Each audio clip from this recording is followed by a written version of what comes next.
This channel is part of the History Hit network.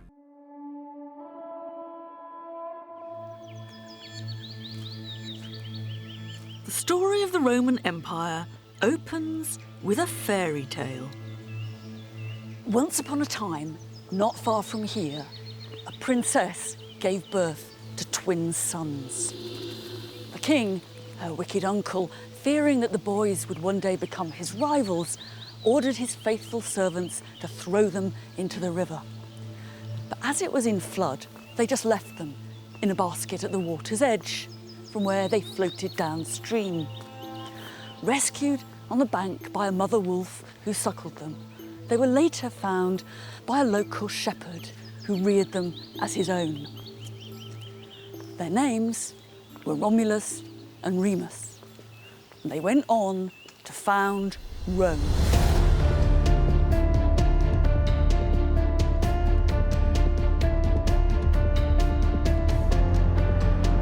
This small, ordinary town in the middle of Italy became the centre of an empire, stretching from the fringes of the Sahara to the damp moorlands of northern Britain, from Spain to Israel, the Nile to the Rhine. It has framed the geography of modern Europe and defined the way we think of empire now, transforming the Western world through revolutions in trade. This is one of the first examples of globalization. Agriculture, Just olives, olives and more damn olives. art, law and architecture.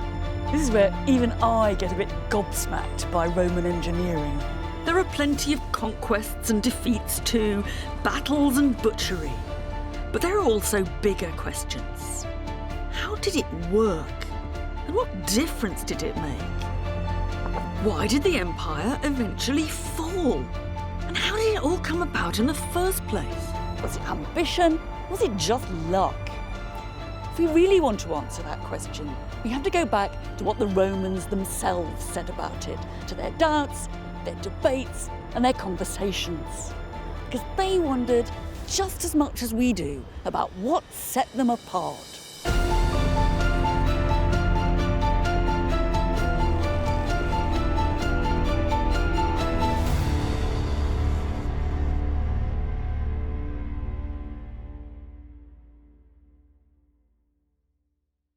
History Hit is a streaming platform that is just for history fans, with fantastic documentaries covering fascinating figures and moments in history from all over the world. Our extensive catalogue of documentaries covers everything from the rise of Hannibal Barca to the illustrious treasures of King Tut. So sign up today for broadcast quality documentaries uncovering the mysteries of the ancient world. We're committed to bringing history fans award-winning documentaries and podcasts that you cannot find anywhere else. Sign up now for a free trial, and Odyssey fans get 50% off their first 3 months. Just be sure to use the code Odyssey at checkout.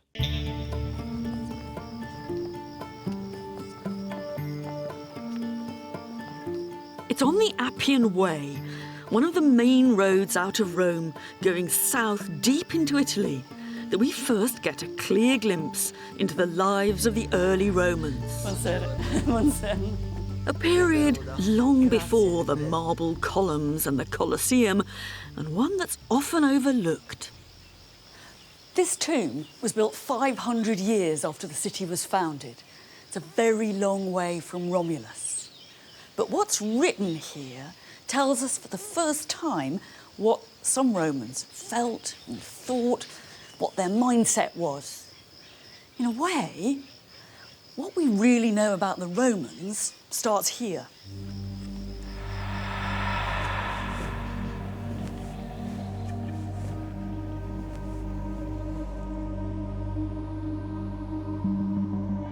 This isn't Rome as we now imagine it, but it is the grandest thing they could do at the time, and back then it was new.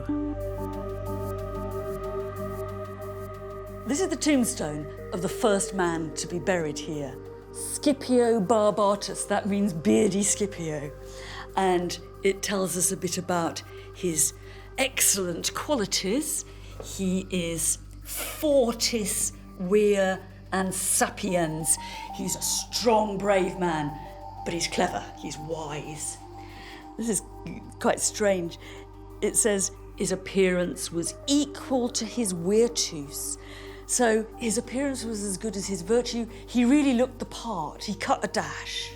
And it ends with his conquests. He subegit omne Lucanam.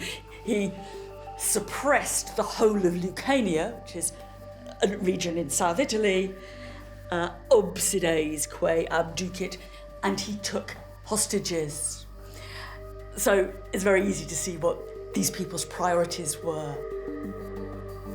But it's kind of more than that, because in some ways this is just a few lines of an epitaph. But in another way, this is the first short surviving historical narrative from any Roman that we have. I mean, this is the beginning of Roman history writing. It might be 500 years after the age of the founders, but this is actually the first place where we can really see the Romans. We get a very vivid picture of a people committed to conquest and to the glory that came with military victory. But that's actually like everyone else around them. So what set the Romans apart? With so little direct evidence, the best place to look for the answer is in the stories that they told and their own elaborate speculations on the city's origins. And in particular, in the mythical story of Romulus and Remus, the brothers suckled by a wolf. It was continually told and retold, and it contained a message about Rome's conquests and internal wars.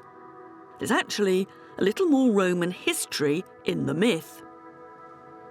It'd be easy to dismiss the story of Romulus and Remus as if it was just a fairy tale, just a myth. And it certainly isn't history in our terms. But that doesn't mean that it doesn't have a lot to tell us about how the Romans thought about themselves, what their cultural priorities and anxieties were. Why a wolf? The story wouldn't have been the same if it had been a cow or a sheep. It was the fact that they were rescued by a ferocious predator that revealed the destiny of the twins. Some Romans questioned the detail. The Latin for wolf, lupa, also means prostitute. So was it actually a prostitute who came to the rescue? But in broad terms, they believed that the tale was true. In fact, when later they came to inscribe in the Forum a list of the names of all those generals who had scored the biggest or bloodiest victories for Rome, people like the Scipios, who did they start the list with? Romulus.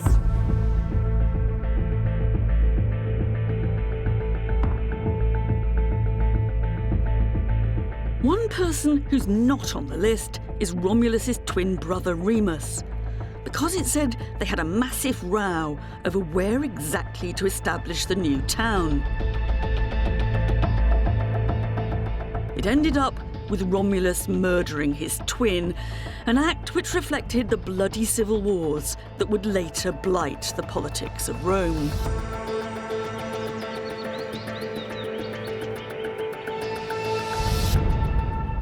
It must be one of the oddest foundation stories in the whole history of the world.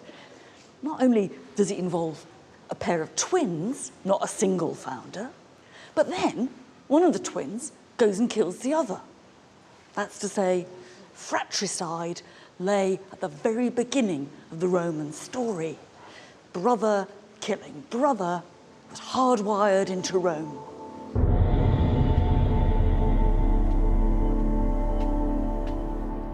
Establishing his new settlement on the Palatine Hill, Romulus became its sole ruler.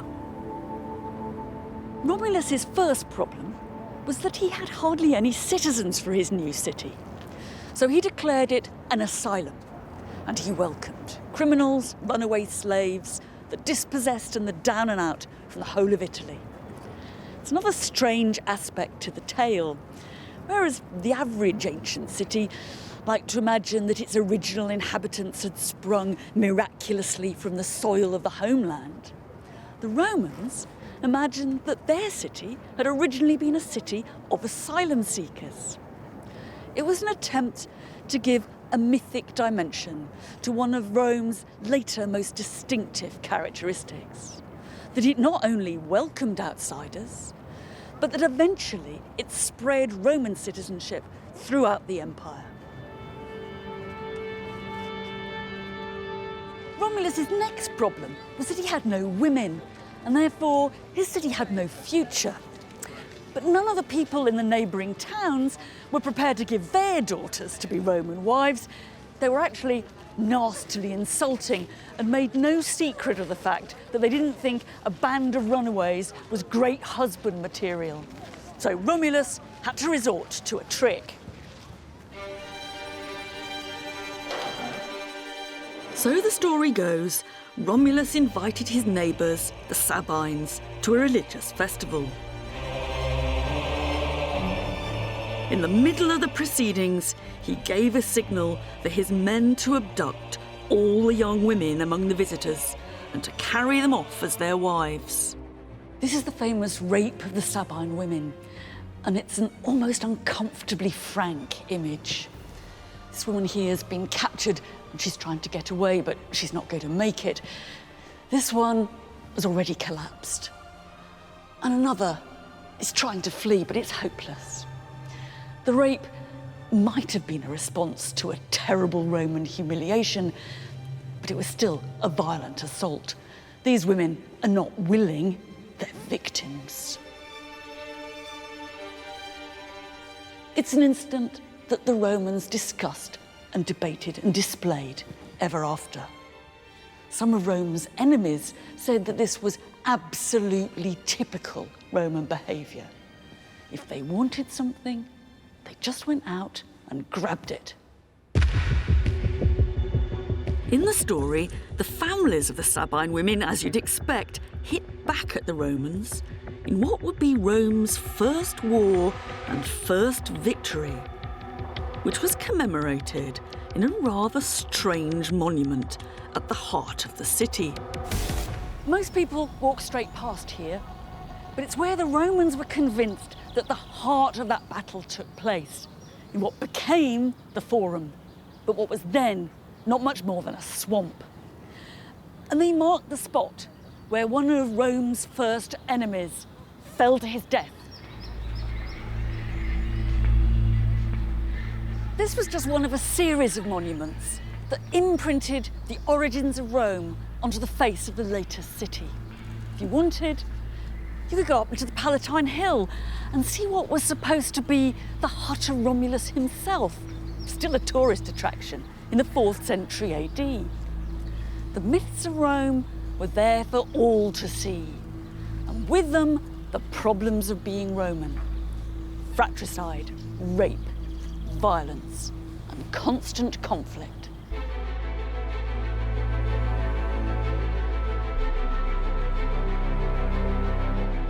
Rome at the beginning was ruled by kings, Romulus and 6 others to follow. But the citizens eventually rejected what they'd come to see as a tyranny and established a kind of democracy in which every year the people elected officials to govern the city and fight its wars. And soon after that, there were signs that Rome was beginning to grow. Why is it that an ordinary little town by the Tiber became something much, much bigger than that? The honest truth is, we don't know why it happened, but we do know when. We can almost touch it, almost. Because in the early 4th century BC, the Romans built this massive city wall around their town. Now, there's more to this than just defence. This is a big statement that Rome has arrived. And even more interesting, a lot of the stone they used to build it came from the territory of a little town a few miles up the road that they'd just taken over. This is one of the first hints of Roman expansion.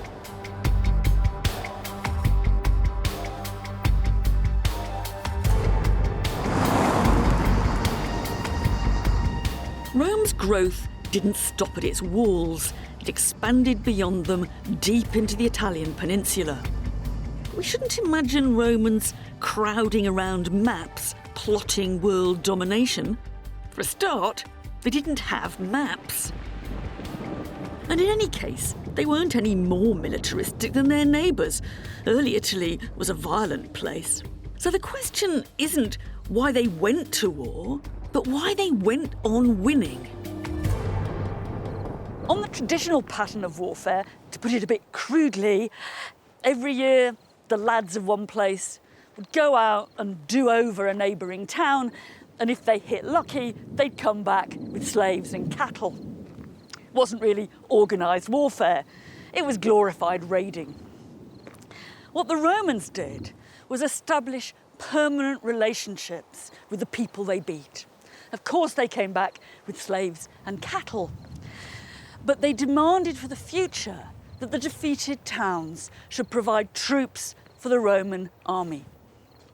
And that cumulatively gave them a huge advantage. Because in the ancient world, it wasn't high-tech military hardware that counted, it was how many boots you could get on the ground.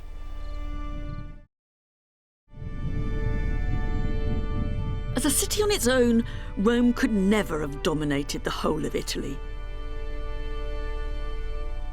What's crucial is the relationship they formed with other people. Rome not only conquered, but it incorporated its enemies. And that's what's unique. By the 3rd century BC, Rome could call upon more than 700,000 soldiers. And how they secured that manpower can be seen on the city's first gold coins. Jonathan Williams is the Deputy Director of the British Museum. What is going on here? And I can read Roma, Rome, underneath. There's a very complicated scene above, but I can't quite work out. So what we've got here is we've got a couple of men here standing either side of another man who seems to be kneeling down, holding something in his arms. And what he's holding is a pig, an upturned pig. Now, this is a pretty strange scene to us, but any Roman would have known what this was meant to represent. It's a scene of oath-taking, promises being given and accepted between two sides. And this is how the Romans did it. Strange to us, but it's clearly a kind of meaningful ceremony for your Romans. Some people think that this might be a mythological scene, the oath being taken by Romulus, the first king of the Romans, together with the Sabines, one of the earliest alliances the Romans made with one of their allies. But it could more generally just be a reference to that whole system of alliances between the Romans and all the other peoples of Italy that were so important and laid the foundation of the ways in which the Romans came to dominate and rule the whole of the Italian peninsula. And so what this coin is doing, in a sense, is it's broadcasting or sort of creating an image of Rome as the centre of these alliances with other peoples. Absolutely. Yes, it's broadcasting messages to the allies, but also to the Romans themselves about how faithful we are. We're good, solid, loyal allies, but you better stick with us because you don't want to know what happens if you split on us. Rome's expansion was more improvised than planned. From the small walled town through a patchwork of alliances with friends and conquered foes, Rome controlled most of Italy. And from that, the Romans soon came into conflict with the other great superpower of the day, the city of Carthage.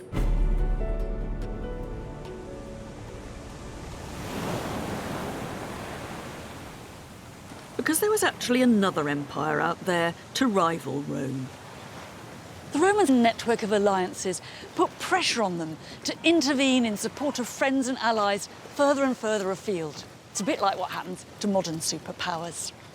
One particular request for help had defining consequences. During a dispute between two Sicilian towns, different groups appealed to Rome and to Carthage. After intense debate in Rome, between those spoiling for a fight and those who thought Rome was far better off out of it, the Romans decided to go in. And that was how Rome and Carthage first came face to face in conflict.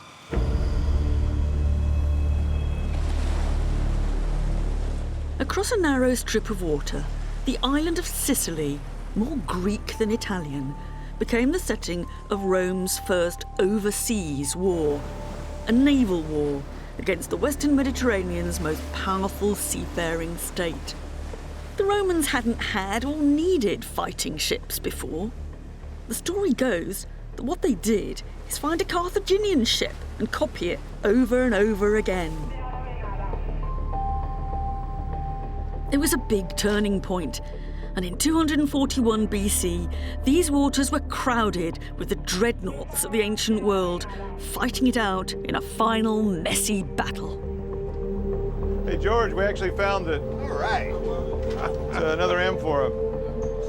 It's the wreckage from this battle that marine archaeologist Jeff Royal and his team have been discovering and raising from the seabed. It's really quite difficult to make sense of this. I've been looking at it ever so hard, and I keep thinking that every little rock on the bed of the sea is some bit of Roman or Carthaginian military equipment. But when you actually come across one of these amphorae just lying there, detritus of the battle, it really hits you in the face. You're seeing it literally as it fell, as it were with your own eyes. It's quite extraordinary. What's the most memorable thing you've come across like this? The rams are always very memorable because it's a really big deal to have found them, and it was one of the objectives of the survey. And of course, yeah, we when we see them, it's always exciting. Built into the ship's bows, these rams did exactly that, rammed the enemy vessels. But what we've seen from the evidence is obviously there was a lot of destruction at sea level, or sea surface level. Yeah. So all of that is spread out. The helmets, the rams themselves all have frontal damage. Now you got 11 rams, so 10 from this side. So they're actually going or head. hitting something. I mean, basically, you just run into each other. It's just, it's like kind of the dodgems without the dodge. Yeah. Your sight lines at sea and the speeds that they would have been going, you had hour and a half, hour and 45, nearly 2 hours to see that this is going to happen. You've got time to change your mind. Yeah. And if you don't change your mind and you lose, everyone on the ship's dead. Yeah. And it's thanks to Jeff's work that I can get my hands on some of the actual remains of this battle. This extraordinary object is one of the bronze rams that would have been fitted to the front of the ships underneath the waterline. This one clearly did pierce an enemy ship because part of a Carthaginian plank is still fixed to it. It's quite nicely decorated. There's a helmet here, kind of helmet logo with feather plumes. And all down here is a wonderful trace of Roman officialdom. It says Lucius Quinctius, the quaestor, that's the quality control agent, approved this ram. Sort of marvellous Roman administrative efficiency. Actually a wonderful contrast with the one Carthaginian ram that's been discovered, which has on it instead, oh, may the god Baal, strike your ships and make a hole in them. In some ways, the most interesting and most moving object to have been discovered is this helmet, a Roman helmet, and it came complete with its cheek pieces, which would have protected the fighter's face. And it brings you about as close as you can ever get to the individuals who fought and, in this case, I imagine, died in that great battle. I suspect I might be the first person to put this helmet on since 241 BC. Whoever wore it must have had a bigger head than me, or else there was a lot of padding in it.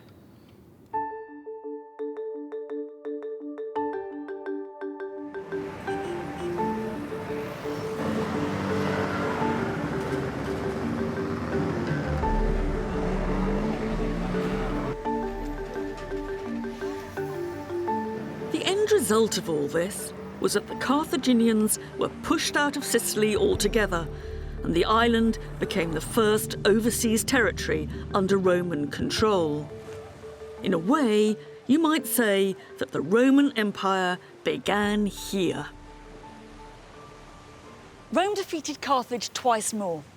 First was the famous occasion when Hannibal pulled off the stunt of crossing the Alps with his elephants, only to lose out eventually on all fronts. The Romans finished the job years later in 146 BC. Whether they were really anxious about Carthaginian recovery or simply wanted to show their muscle, they launched an expedition to North Africa under one of the Scipios, and they razed the city to the ground. As one hardline senator had repeatedly insisted, Carthago delenda est. Carthage must be destroyed. We don't know what actually drove Rome to annihilate the city of Carthage. They'd taken over most of the Carthaginian Empire when they defeated Hannibal, so maybe it was a devastating display of imperial self-confidence. But 146 would also be remembered for another city's destruction. This was the year that Rome sacked Corinth, the wealthiest city in Greece.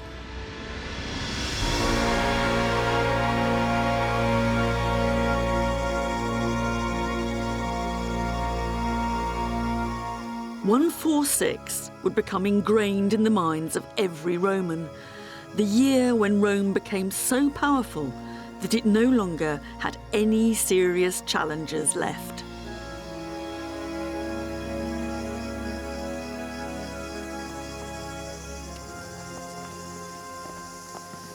The destruction of two of the most famous cities in the Mediterranean changed the rules of the game forever. There was still no sign of a Roman master plan, or that they really wanted actually to govern anywhere, but they now had more power than anyone else, even if they didn't really know how to use it. Basically, the Roman priority was to get their own way. But 146 was also an ambivalent year. Some people certainly celebrated, but others already saw it as the beginning of the end. That there's a logic in the history of empires. When you get to the top, you can only come down.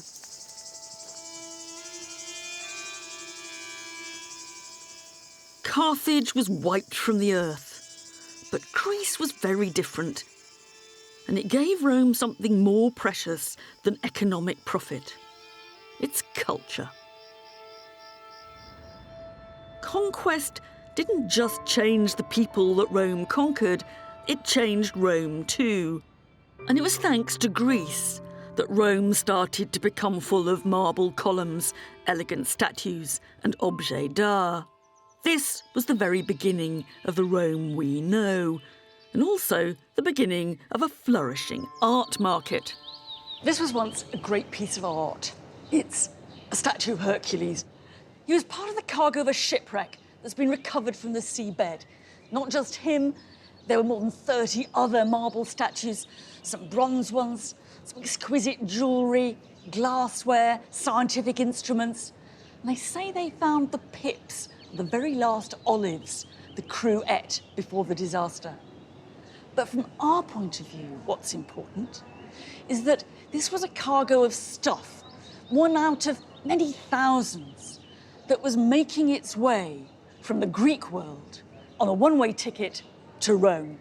Πατέρα, εγώ είμαι η κόρη σου. Και βασιλιά, και που δίκαια μας την όρισες, αλλά πιο δίκαια από όσο ταξίζαμε.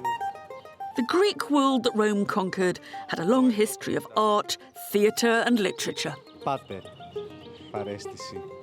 And many Romans felt the cultural traditions of Greece outclassed their own. Λαμπρότερος ή πριν, But Rome not only bought, plundered and emulated Greek culture, Romans wrote themselves into the Greek story, tracing their own origins back to the mythical war between Greeks and Trojans and to the most famous work of Greek literature of all, the Iliad. One crucial character for the Romans was Aeneas, who played a rather minor part on the losing Trojan side in Homer's Iliad. the Romans took the story of Aeneas and ran with it, making him flee from Troy and come to Italy to found the Roman race as a kind of ancestor of Romulus and Remus. It's almost as if they're saying that they didn't just belong in the Greek world, but they actually came from here.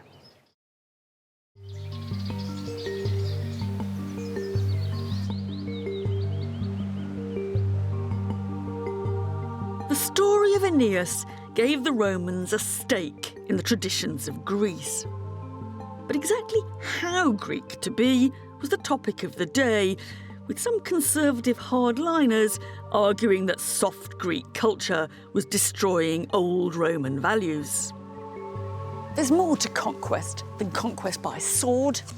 There's conquest by book, by word, and by culture. One Roman poet later claimed that it wasn't actually the Romans who conquered Greece, but the Greeks who conquered Rome.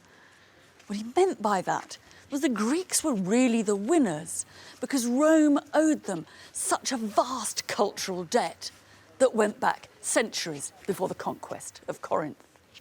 But at the same time, it was Rome's interest in Greek culture, their study, their preservation and their replication of it that's played a big part in keeping that culture alive for us.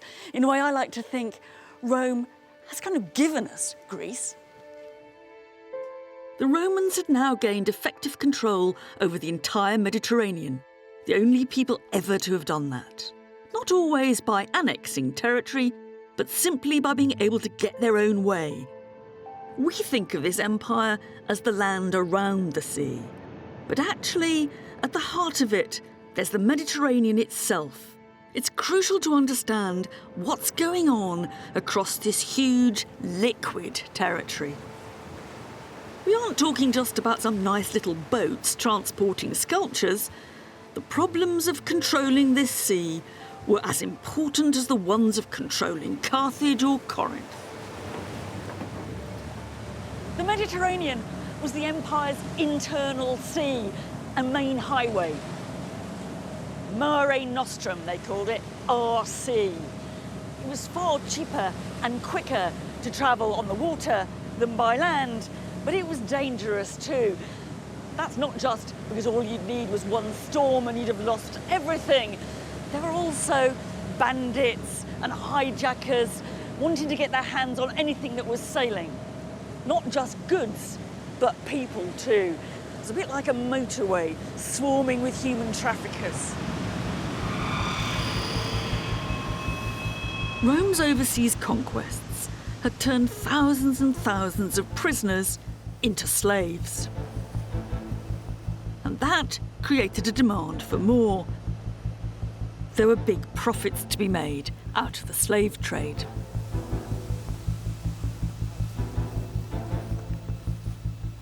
Delos was a huge mercantile community and people made loads of money here.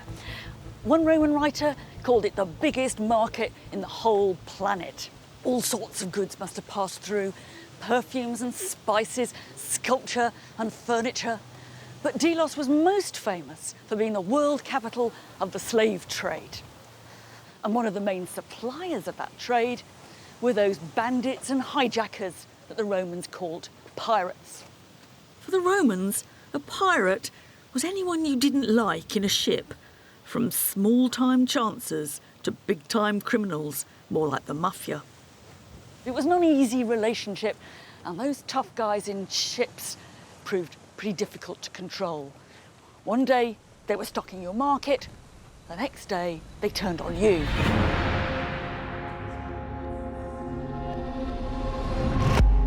And that's exactly what we see here. This is a wonderful pair of very distinctively Roman faces, sunken cheeks and wrinkly, both of them looking a bit sinister. It's kind of tempting to imagine that they were involved in a rather nasty form of business. They're also in a pretty ropey state. They've been smashed and they look a bit burnt. And the reason for that actually stems from a key moment in the history of this place. In 69 BC, the pirates came here They torched the place, there was a vast fire, and Delos was destroyed.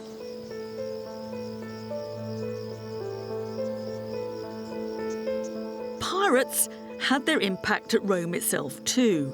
Fear of pirates provided a reason or excuse for the Romans to take a decision that would set the scene for big political changes that would undermine their democracy and herald one-man rule. Pirates were certainly a nuisance and sometimes dangerous, but the threat could always be manipulated to justify military action. The war on pirates was a bit like the war on terror. And in 67 BC, the Roman people voted almost unlimited powers to one man to clear the sea of pirates. That man was Pompey.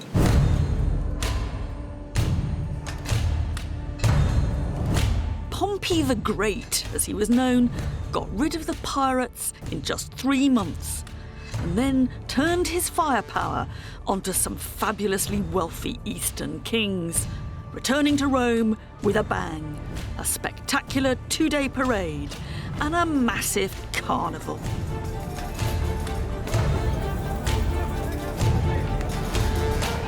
The Victory Parade was one of the biggest street parties the Romans ever celebrated. It was the general processing through the streets in his chariot. It was all the booty and spoils and riches he'd brought back home out in front of him, and his prisoners walking there too. The idea was that the people in the city should be able to see what the generals and armies had been getting up to abroad and what they brought back.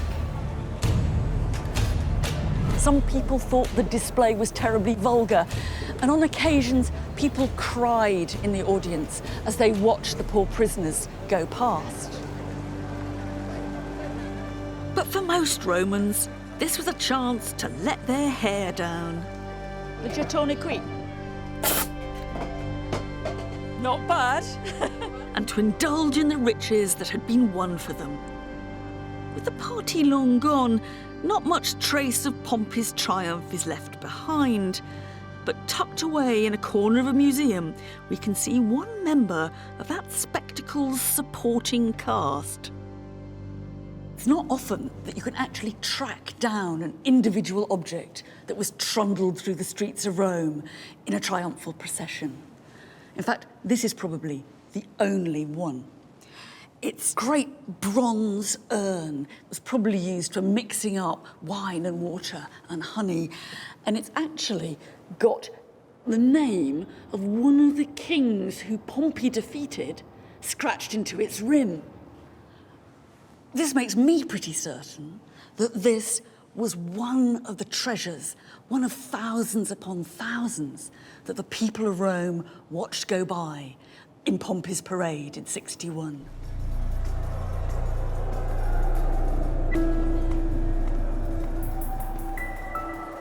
The empire had been traditionally funded, formed and governed by democratic officials serving for 1 year, sharing power. The idea had always been to stop anyone becoming a king again. But with Pompey, the Romans began to shelve their rejection of individual power.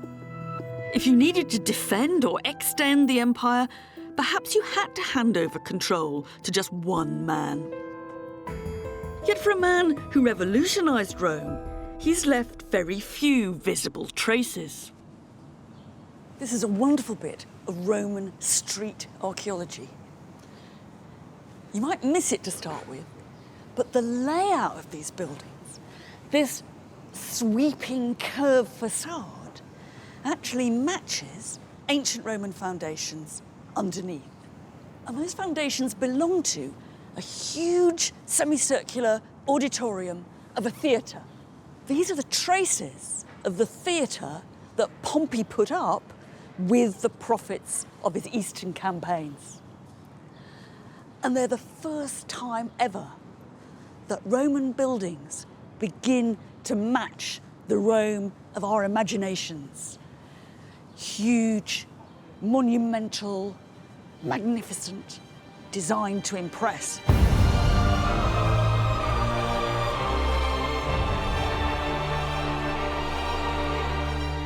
Pompey set the benchmark for what an imperial building should look like, and one that later emperors would follow.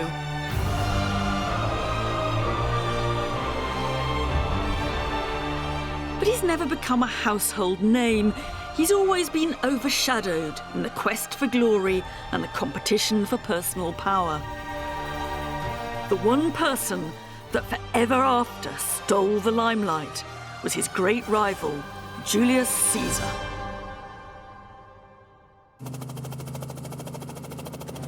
Blimey, off we go.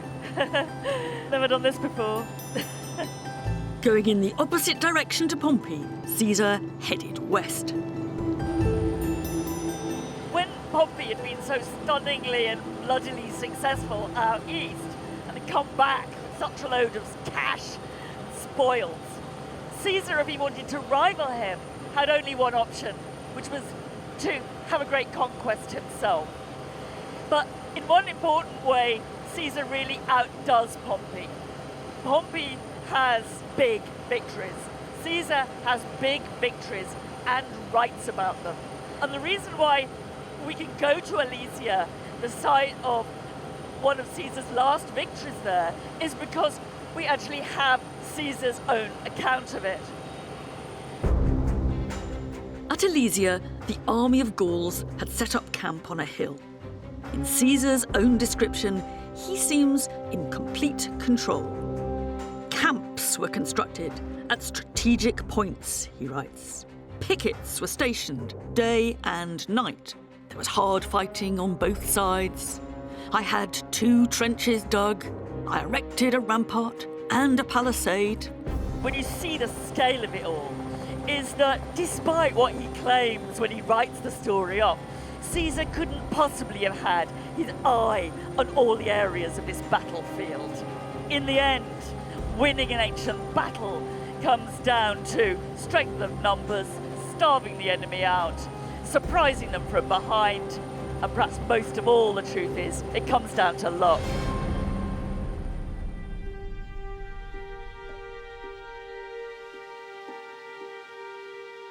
Luck or not, I'm sure that Caesar himself will be delighted to know we still read his own version of these campaigns. However he won the battle, the real point is that his story has lasted for centuries.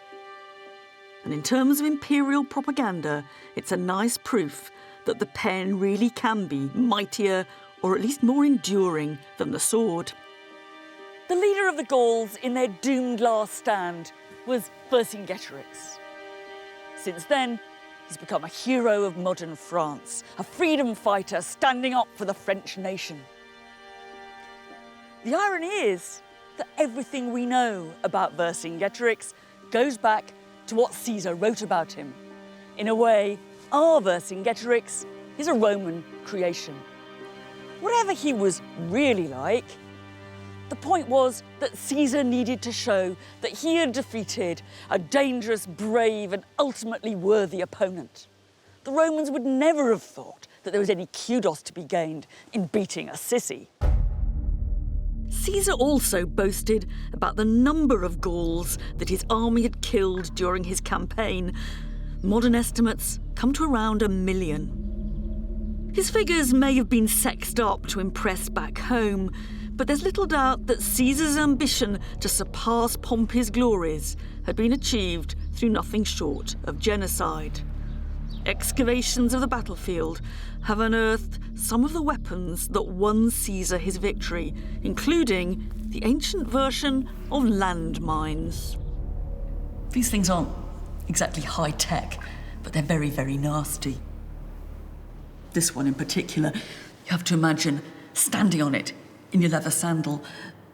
The point goes right through and into your foot, and you can't pull it out because of that little barb there. Your foot's bleeding, you can't get your sandal off, you're in agony, you can't move. Makes my toes curl just to think about it. There were people in Rome who got anxious about what was going on in Gaul and at the level of the killing. And some of Caesar's enemies even went so far as to suggest that he should be put on trial for war crimes and that the judge and jury should be all Gauls.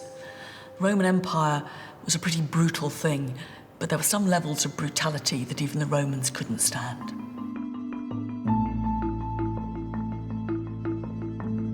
Julius Caesar would never have made it without the loyal support of his troops.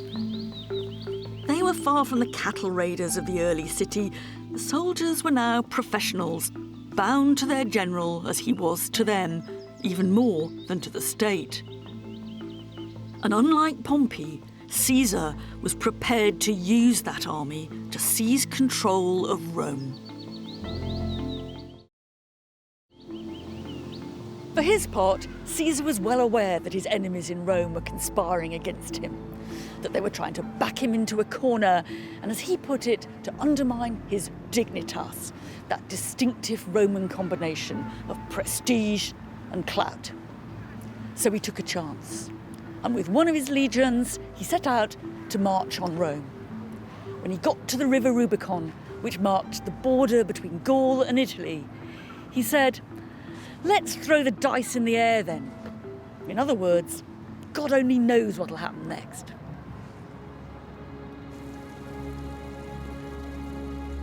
Some Romans saw this as the legacy of Romulus and Remus, the twins whose quarrels resulted in the death of one. Now, a Roman fought Roman for ultimate power.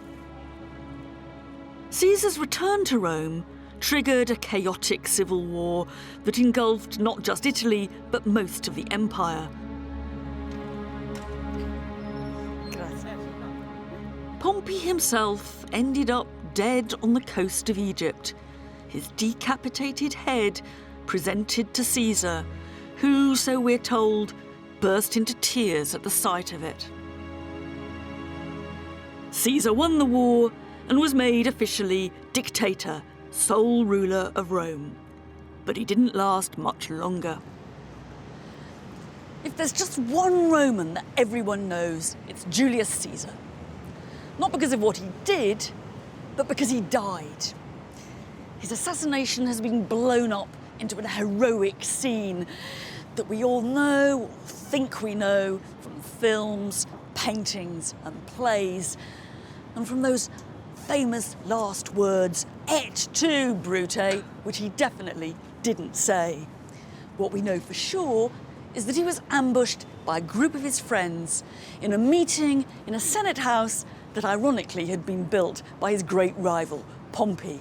It all happened just over there, where that tree now is.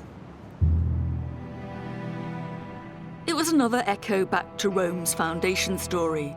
Now it was Caesar who took the part of the murdered Remus.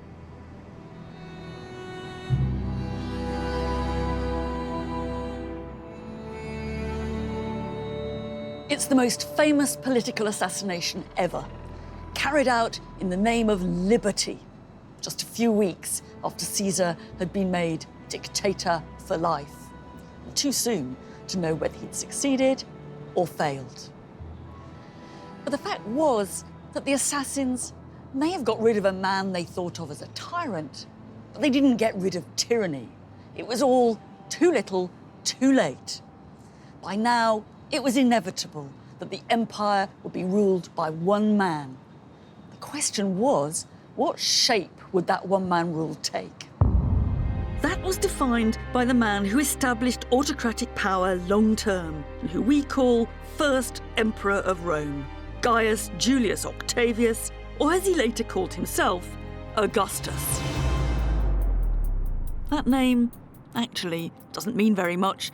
The closest you can get is revered one, but he worked out the do's and don'ts of being a one-man ruler.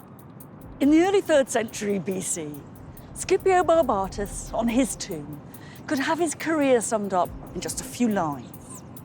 300 years later, the Emperor Augustus wrote his own epitaph to be displayed outside his tomb in hundreds of lines.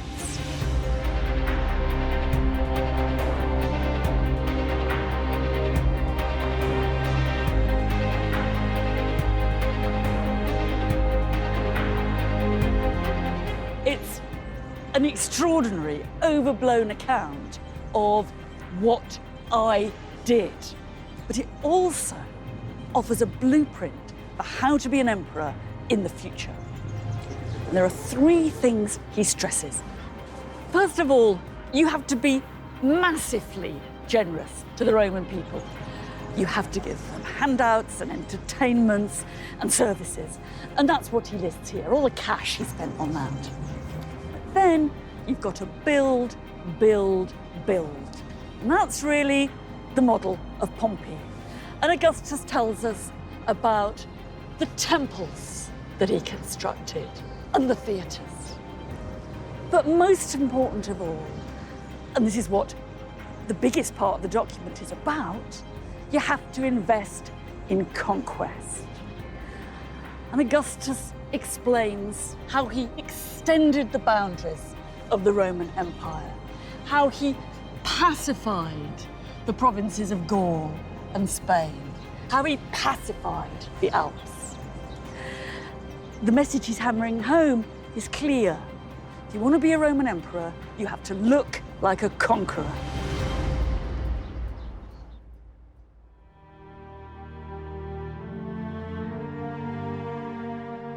However much the Romans tried to avoid the Pompeys and the Caesars of this world, the problems of governing, policing an ever-expanding empire proved that decisions taken by committee didn't work. It wasn't the emperor that created the Roman Empire, it was the empire that created Roman emperors. Augustus's account of what he did is a practical toolkit for how to be a Roman emperor. But the ideology behind it all is best represented on another monument he put up celebrating Pax, peace. So this is an altar of peace. It's celebrating the security and the prosperity that the Roman Empire can bring. But it isn't really peace in our sense of the word. This isn't about the absence of fighting. It's about peace that is the result of fighting. This is peace that has been won by victory. Really, this is an altar of pacification. It's also more than that. Built out of marble by the best artists in town, you couldn't miss the messages here. The walls around it are covered with friezes, some depicting Augustus with his family, carving the imperial dynasty into stone. And some of the images spread the idea of his divine birthright, projecting his lineage all the way back to the mythical founders of Rome. On either side of the main steps, there are 2 different versions of Rome's ancestry. On the one side, the wolf with Romulus and Remus, and on the other side, Aeneas, who's just arrived in Italy from Troy. There's a special resonance for the emperor here because Augustus claimed to be directly descended from Aeneas. But there's an even bigger point if you take these 2 scenes together. On the one side, there's Romulus, who welcomed into his new city outcasts and runaways. On the other side, Aeneas, who really did come from abroad. The message about Rome's origins is clear. Rome was always foreign. This made perfect Roman sense. The stories they told of their own origins reflected the growing diversity, expansion, and openness of their world. And there was one corner of the empire that had a particular resonance. I'm in the place that many Romans thought the whole story of their city began. It's more than 1,000 miles away from Rome. It's the city of Troy, the city of the Trojan War, that most famous, most defining war in the whole history and myth of the classical world. It's the war of Helen, Achilles, Hector, and the Trojan horse. It was also the birthplace of Aeneas. And for the new Augustan age, the Roman poet Virgil elaborately reimagined and rewrote Aeneas's journey from Troy to Italy in his epic poem, The Aeneid. He was using myth to explore the complexities of the rise of Rome and of its empire.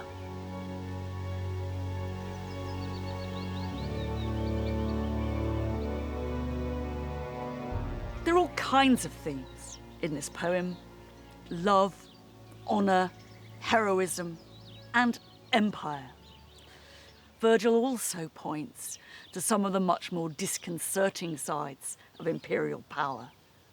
At the end of the story, and it's really the last thing we see Aeneas doing, our hero cruelly and gratuitously slaughters an enemy soldier who has surrendered to him.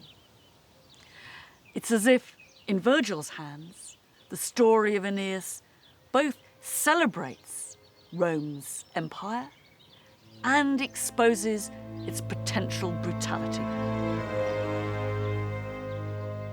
And yet Virgil could also present the Roman Empire as a gift from the gods themselves. At the very beginning, Jupiter, the king of the gods, prophesies Rome's future power. I have given, he says, I have given the Romans imperium sine fine. I have given them empire without limit. It hadn't really started that way. A completely unremarkable city had expanded far beyond its walls, becoming the power centre of a vast empire. And from the twins to the emperors, from cattle raiders to organised armies, from the early victories of Scipio Barbatus to the crushing destruction of Corinth in the east, or the bloody killing fields of Gaul in the west, through a combination of improvisation, good luck, greed, and ambition, Rome has imprinted on our minds what it means to be an empire.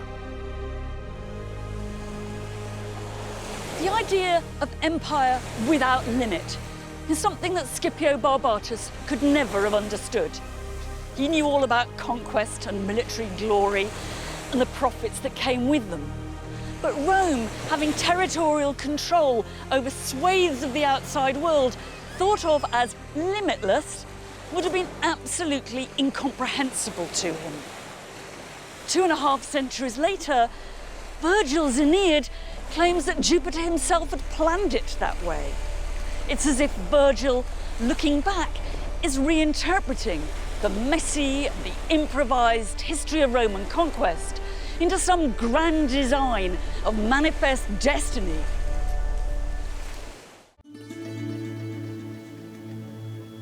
Once you've got an empire, what do you do with it? And what did it feel like to be part of it? Well, clues can often be found in very surprising places.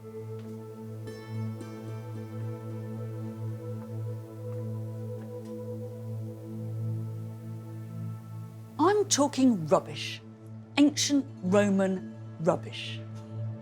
I'm in the middle of a Roman landfill site. Millions and millions of broken pots that once contained the fuel of the ancient city, olive oil. It's trash, but it's very valuable trash because it's through the leftovers of the Roman world, the bits and pieces and the junk, as much as the monuments and the treasures, that we can see how the Roman Empire works. What feeds it? What connects it? Who are the winners and who are the losers?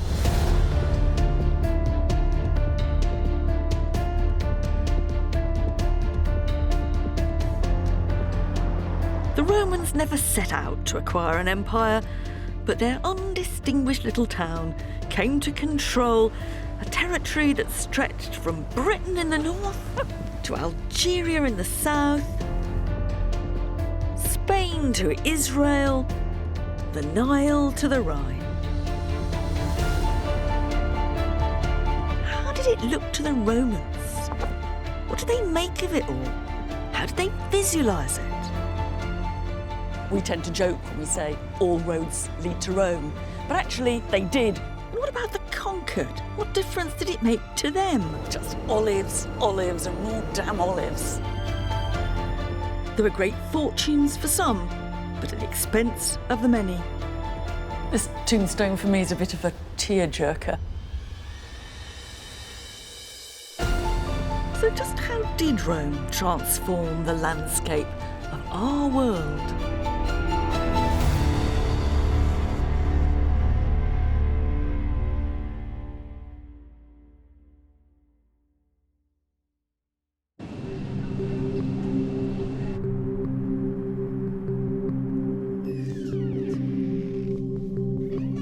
For an extraordinary record of the scale and impact of the Roman Empire, I've come to see what must be one of the most remarkable and surprising leftovers from the Roman world. So I'm going to show you our freezer. And it's not a piece of pottery or even an inscription. Did I shut the door? Yes. Blimey, So- this must be what Greenland feels like. Yes. What I'm here to see is ice, recently drilled from the Arctic ice sheets, preserving layers and layers of buried history, right back to Roman times. How far in Greenland do you actually have to drill down to get to the Roman bit? I would say 400-500 meters deep in the ice sheet. By analysing this ice, Celia Sappart and her team at Utrecht University have discovered some striking evidence about Rome's impact on the environment. So here you can see a piece of ice from Greenland that we have already measured. So in fact, you see all these small air bubbles, and each air bubbles represents the composition of our atmosphere in the past. Gosh. There's Roman history melting in your hands. And what we do, in fact, is that we measure the greenhouse gases in those little bubbles, especially methane. That's our main interest. And we had a big surprise that around year 1, we had an increased level in this methane fingerprint, showing that higher level of biomass burning. So burning can be burning because of deforestation, burning because of all kind of other processes. And comparing our data with historical data, this peak was related to population growth and to the Roman Empire expansion. The data revealed a sharp spike in the level of methane in the Earth's atmosphere that wouldn't be seen again for over 1,000 years. This is really great for me because we know that the Romans had all this extra increase in productivity and industry, etc. But actually to see it kind of trapped there forever in the ice, that's truly extraordinary.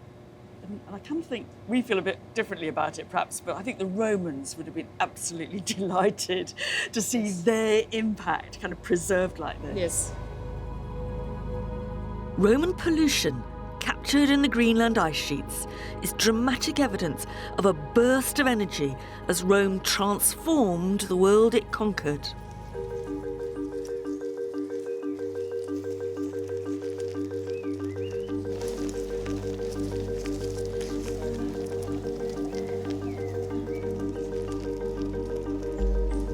In southern France is another of the remaining traces of that transformation, the Via Domitia, the ancient road linking Italy to Spain. Because Rome built its empire from the ground up, connecting people and places in a way that had never been seen before. For us, roads almost stand for Rome. And actually, Roman roads still do lie underneath many of our own transport routes. But it's easy to forget quite how revolutionary it was to go from a system of windy local dirt tracks to great paved highways striking out across the continent. It wasn't that the speed you could go on them was that impressive. Still took even the fastest Romans about a week to go what we could cover in a day. But the idea that you could start out in Rome, get on a road, stick on it, and end up in Spain or Greece, that was entirely new. Like sinews crossing the empire, the Romans built a network of roads over 80,000 kilometres long, not only creating a new geography, but introducing an entirely new Roman way of thinking about the world. This is a bit of disused signage from a Roman road. It's one of a series of milestones that were set every Roman mile, it's about 1.5 kilometres, along all the major routes. Most of the writing on it is actually the emperor's name and titles, so you know who to thank for this lovely road. Underneath is a big number 3. That means we're 3 miles from the nearest staging point. What's important about this is that you know exactly where you are. For the first time, you can place yourself in the world.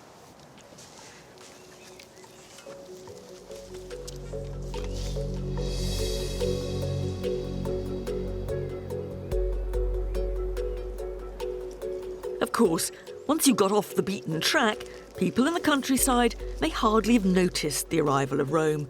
Life would have gone on much as before. But where there were Roman roads, things changed, not necessarily for the better.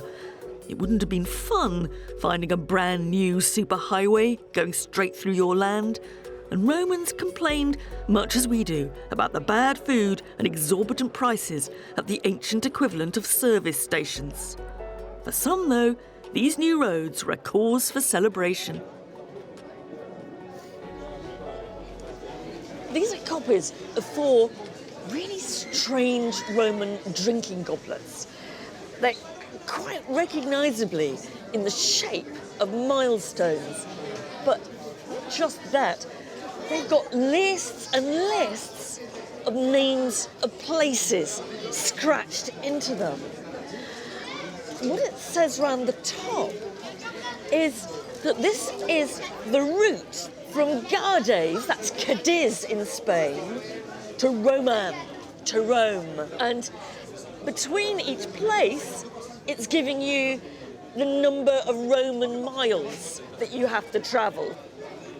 And at the bottom, it does a grand total of the whole length of the road, which is over 1,800 Roman miles. That would take you more than 40 days to travel. Now, quite what they were for is actually a bit of a mystery. I mean, they might be very practical. It might be a useful travelling cup, plus your route inscribed on the outside of it. But I think it's rather more likely that they're either souvenirs of the road or a sort of celebration of the length and the splendour of this great road. Some more idea that you could find Romans drinking out of lookalike milestones really shows how sort of internalised that sense of road culture had become, which is exactly what I'm going to do. Salut, everybody.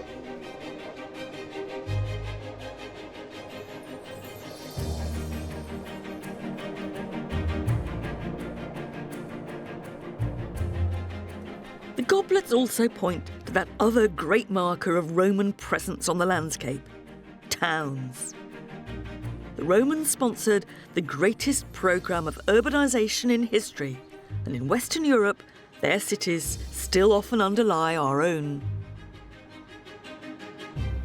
All over the empire, towns needed infrastructure. It's the old cliché about the Romans that they built roads and bridges, baths and drains, and aqueducts like this one. And they ploughed an awful lot of cash into it. This wasn't one of the longest or the most vital aqueducts in the Roman world. It channeled water just 15 kilometres from a mountain spring to the small Spanish town of Segovia. But all the same, it's hard not to feel impressed by the ingenuity of it and the sheer chutzpah of that series of arches. This is where even I get a bit gobsmacked by Roman engineering. And in a way, that's the point. It's one of the trademarks of the Roman Empire. It's meant to be in your face, and its message goes far beyond any practical purpose. This can't just be about the water supply. This is about Roman power. It's about the Romans making an impact on the landscape. It's about the Romans making themselves permanent. To put it another way, do you want to bring a water supply to a small town? Do you really need all this extravagance? Aqueducts, towns, roads. These are the classic stereotypes of the Roman Empire. They're what it did for us. But more than just clever engineering projects, the Romans could imagine them all fitting together.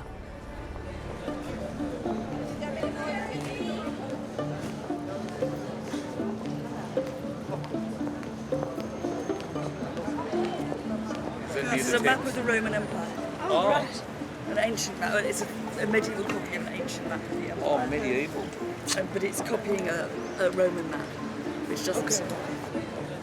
This is the only Roman map of the empire we have. Or actually, it's a copy of a 13th century copy of an ancient Roman map. Why this is important is it gives us a glimpse of how the Romans pictured their own empire. Some of that's pretty obvious. You've got Rome right in the middle. And leading out from it, you can see the roads. There's some familiar names. There's Naples or Neapolis. And there's Pompey. And that rather squashed island there, that's Sicily. But then you move further and further east, past Crete here. But my favourite bit, I think, is the Nile Delta, with the city of Alexandria and its lighthouse here, and then all the little rivers and tributaries in the delta there. In some ways, this looks like a very mad representation of the world. It's all terribly squashed and it's not arranged north-south. But it's making more important points than that. It's saying that Rome is at the very centre. And what's important about the empire is its cities, its towns, and its roads. We tend to joke when we say all roads lead to Rome. But actually, they did. And they led away from Rome, too. What the Romans are telling us is that theirs is a joined-up world.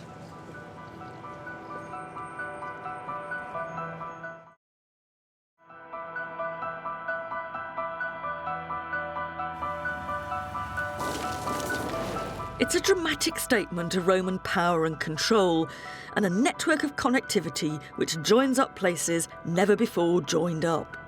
And in this new connected world, the demands of the Roman state and over 1 million consumers in Rome itself could be met by producers many hundreds of kilometres away.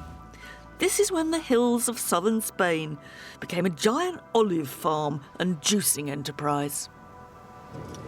This kind of monoculture, just olives, olives and more damn olives, is one legacy of the Roman Empire. It was then that southern Spain first became the world's biggest producer of olive oil. More than 7 million litres of the stuff going to the city of Rome alone every year. It was an agricultural revolution. Anyone who'd lived through it would have seen the countryside round about them completely transformed. The Roman Empire ran on olive oil. It was used not only for cooking, but lighting, and even the ancient equivalent of soap. You couldn't live without it. Olive grower Francisco Núñez de Porrado is still in the business.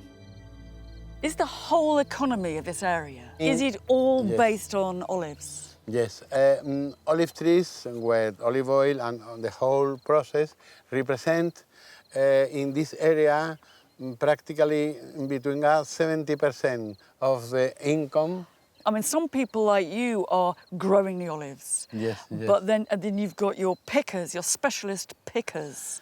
But you've got presumably transporters, you've got middlemen, Yes. you've got export agents. Everybody have to be a specialist in something. It was much the same 2,000 years ago. Olive oil provided jobs in a highly profitable industry. There were lots of people who made lots of money out of all this. There were the growers and the pickers and the pressers and the packers and the transporters and the distributors. And don't forget, there were the men who cashed in on it all by making the containers to put it in. This was an oil economy.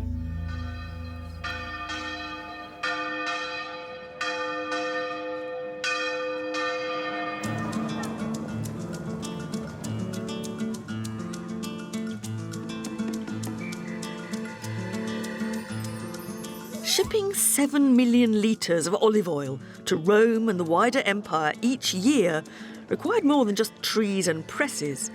You needed an entire infrastructure, whether in the form of warehouses, bottling plants or ports.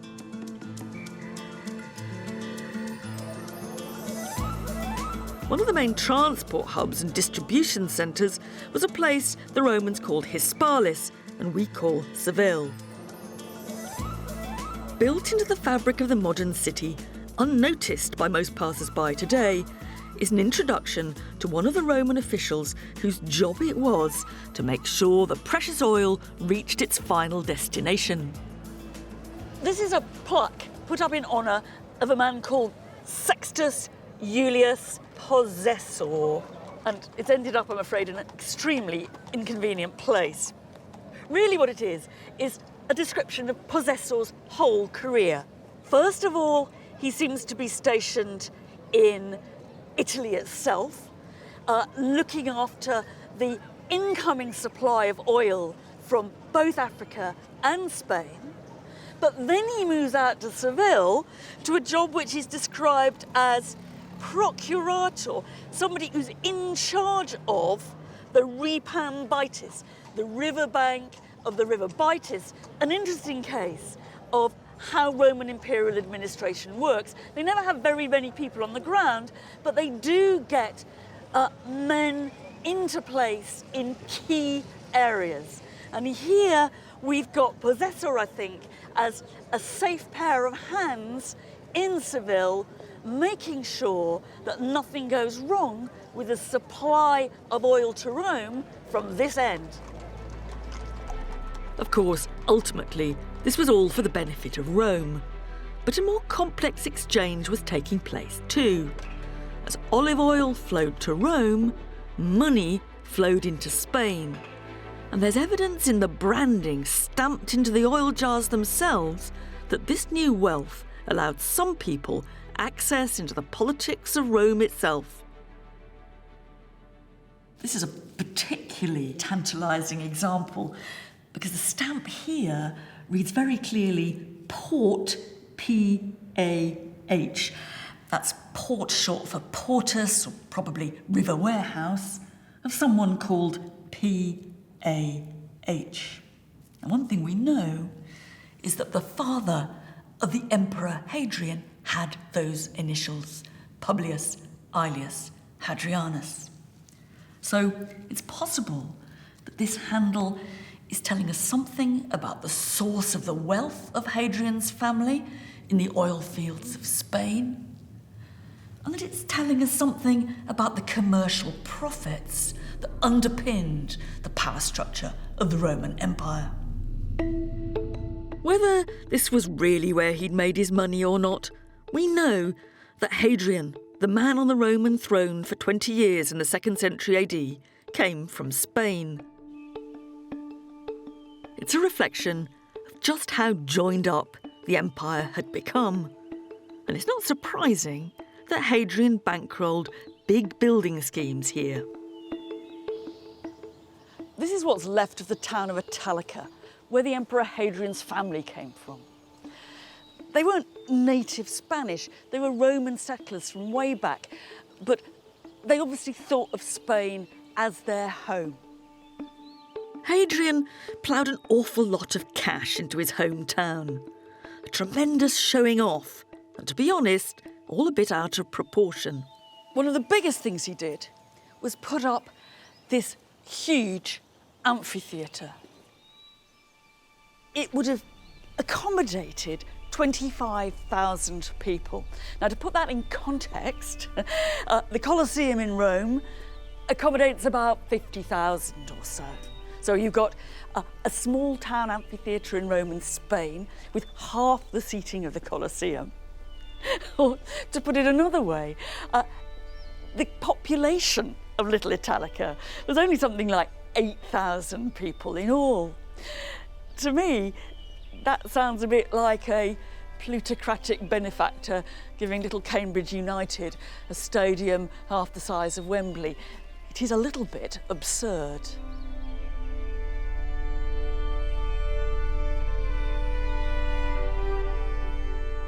We're now, almost in the centre of the arena.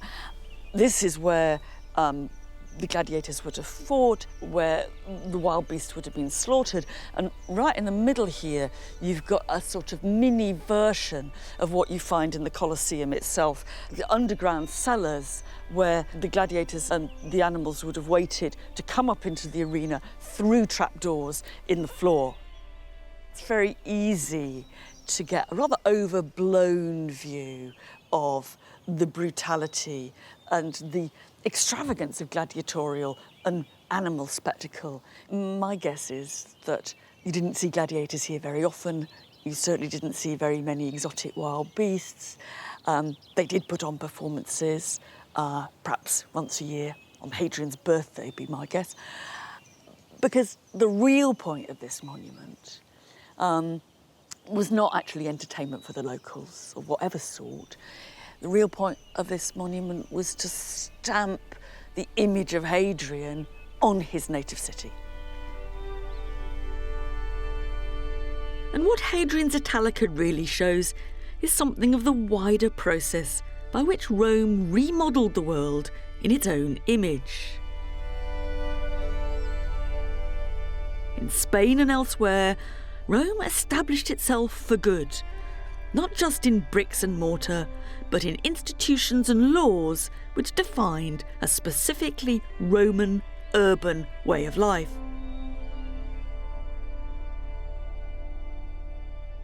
These bronze tablets are just covered in columns and columns of writing.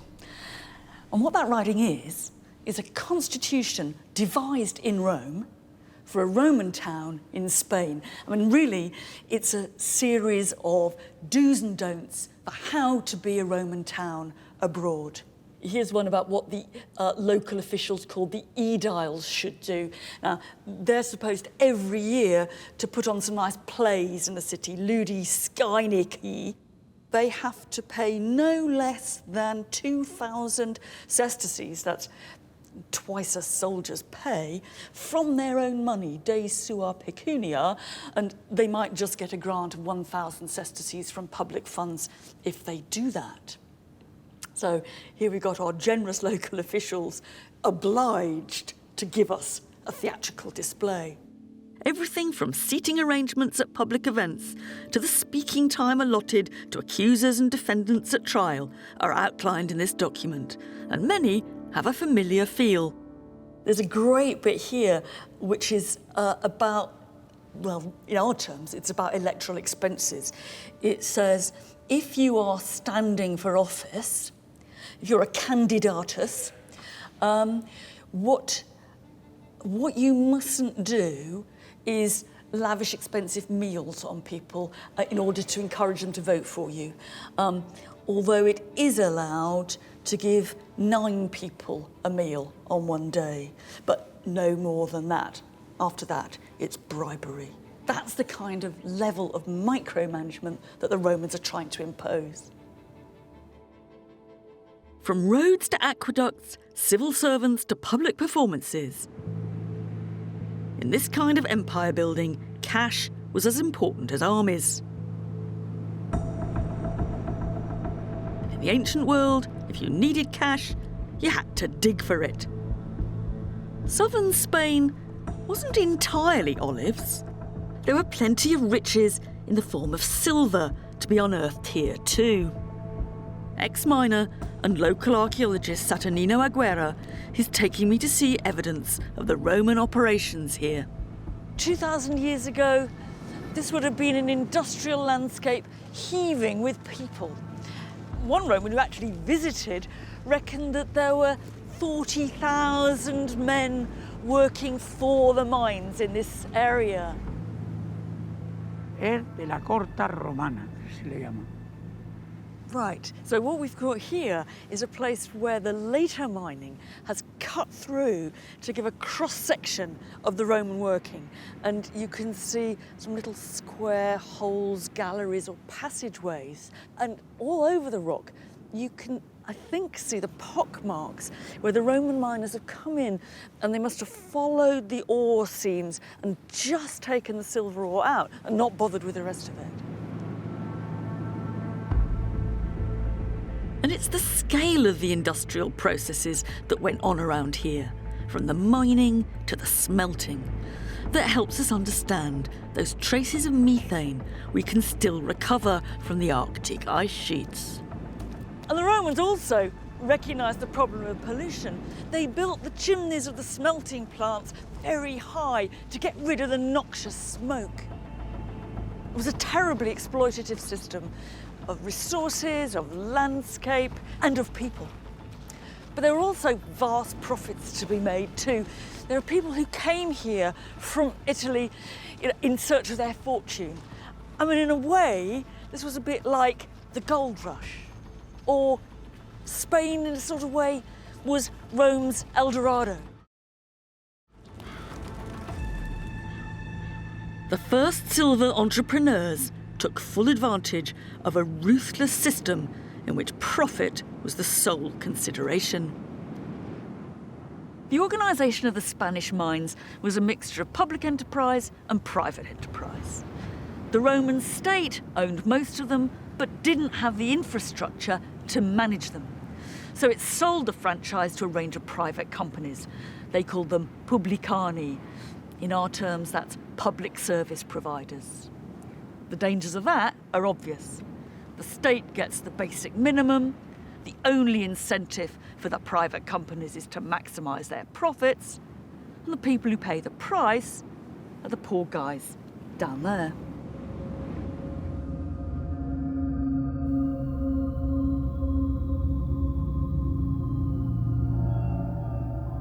We've got to imagine hundreds of people underground, all toiling to get the ore out and using pretty rudimentary tools. This is a Roman pick, and you have to imagine that there's a wooden handle here, and you're picking at the surface of the rock like that. This one is really heavy. It's a rather clever dual-use tool. Again, it's got a wooden handle going through there, and you can either hammer at the rock or you can pick at the rock using the other end. You'd have to be pretty strong to wield that effectively. You'd have to be even stronger, though, to manage this crowbar. I mean, imagine you're coming and you're trying to pick out the seams of the ore, and you're jabbing this into the rock to loosen it out with this sharp end. This is obviously very dark, dirty, sweaty, heavy labour.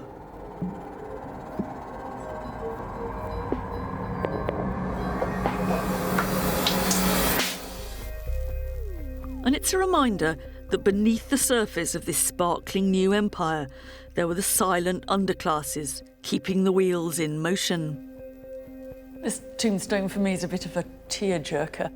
We read about Roman children being used in the mines as workers, but here we actually seem to meet one. He's a little boy called Quintus Archulus, and he lived to be just 4 years old. There he is. He's got a little tunic on. He's got a pick in one hand and a basket in the other. He's all set for work in the mine. We don't actually know that that's where he died, although many children must have. What we do know is that it is as a miner that he's being remembered.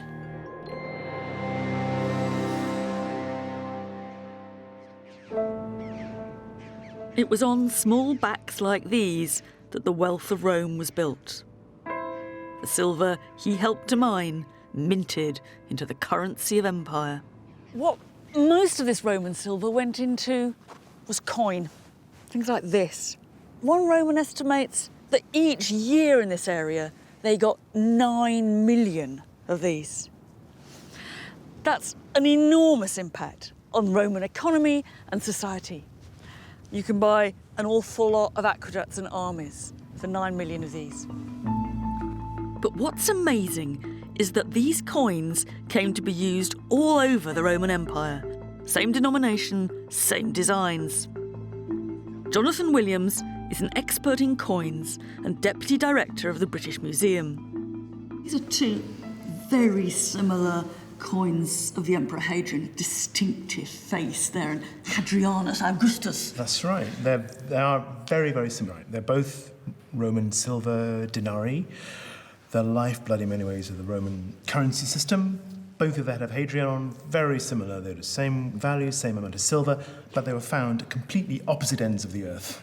This one here was found in Bletchley in southern England, and this one was found in southern India. It's Britain, of course, inside the empire, India outside the empire. But loads of trading links. Absolutely. Does that mean that, in a sense, what Rome has done is created a unified internal economy and coinage system? We've got monetary union, really, in the Roman Empire. It's a single currency union when you're talking about the gold and the silver coins particularly. Those are the ones, as we see here, that circulate throughout the Roman Empire and beyond. Everybody wants good Roman gold and good Roman silver. But what you do have, of course, the other way in which the currency unifies the empire is that they've all got the head of the ruling man, and it's his head being seen and used and noticed and commented upon from Britain all the way through to India. That's one of the key unifying factors about the Roman Empire, together with all those statues and all those other things.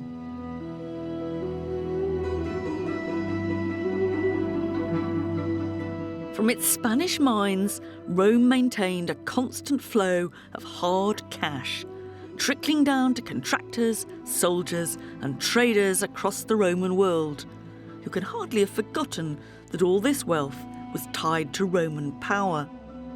In return, Rome became the focal point for all the empire had to offer, drawing in taxes, talent, and the raw materials to build the imperial city we know today. And one of the highlights, still standing in all its glory, is the Pantheon. For many Romans walking past this building, the most striking thing about it would have been the columns holding up the porch. We tend not to pay them very much attention, and if we do notice them, we really don't know how to read them. But they're actually one of the loudest boasts you could make about imperial power. That's partly because they're monoliths. They're carved out of a single piece of stone, and just think how difficult that would be to do without them breaking or cracking. But it's also the material itself. They all come from quarries deep in a province 3,000 kilometres away from here, Egypt. They've been loaded onto camels and donkeys, dragged across the desert, put onto ships in the Nile, taken to the Mediterranean, across the sea, to stand here. It's an extraordinary statement about the resources of empire and about the ability of the Emperor Hadrian, who put this building up, to control those resources. In a sense, the stone is the message.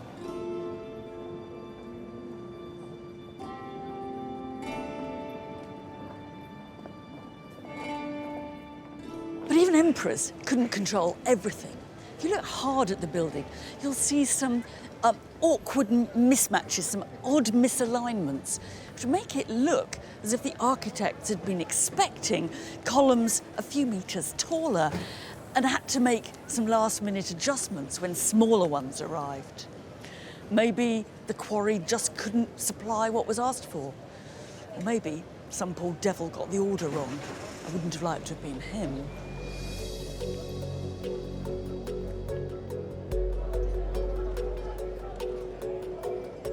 For me, the Pantheon reflects how the empire changed Rome just as much as Rome changed the empire. The capital was where stuff from all over the Roman world was on display and on sale. And at the centre of this world was the Mediterranean itself, Rome's internal sea. It was much quicker and cheaper to bulk transport goods by water than by land, and the Mediterranean became a busy highway with cargo ships laden with things from grand granite columns to humble objects of daily life.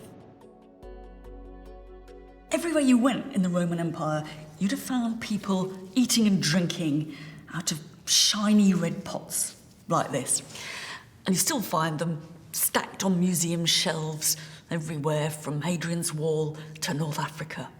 Most of us, and that's me included, just walk past them without a second glance. But actually, they're what's left of the most extraordinary case of Roman mass production. Most of them are pretty plain, but this one's got a more exciting decoration. It's got pictures of the goddess Diana having a bath and being spotted by the unfortunate Actaeon, who gets attacked by his dogs as punishment for having seen the goddess with no clothes on. It's quite hard to place exactly the sort of social level of this, but I reckon it's sort of very, very middle market ordinary. That's to say, there'd be some people who would, lust for just one of these bowls for their table. There'd be others for whom this would be normal, everyday crockery. What's really important about all this is the simple fact that it just got everywhere. When people dig us up in 2,000 years' time, I guess they'll find loads and loads of fizzy drink cans and identical trainers across the world. This is one of the first examples of globalization. This is the Roman brand. Through its roads and sea routes, the Roman brand spread throughout the empire. This wasn't only the movement of goods, but people too.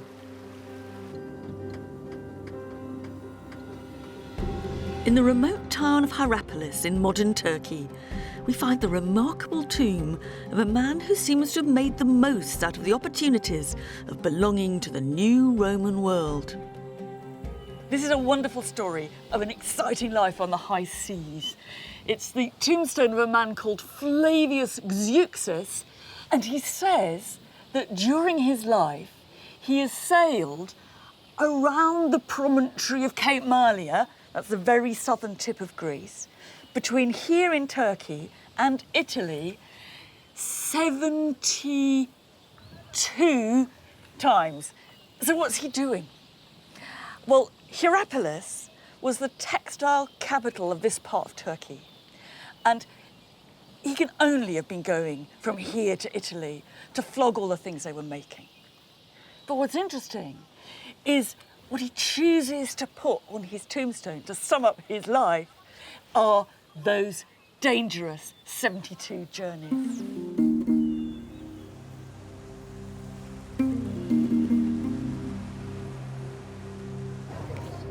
Zeuxis must have been unusually successful, or he wouldn't have bragged on his tomb.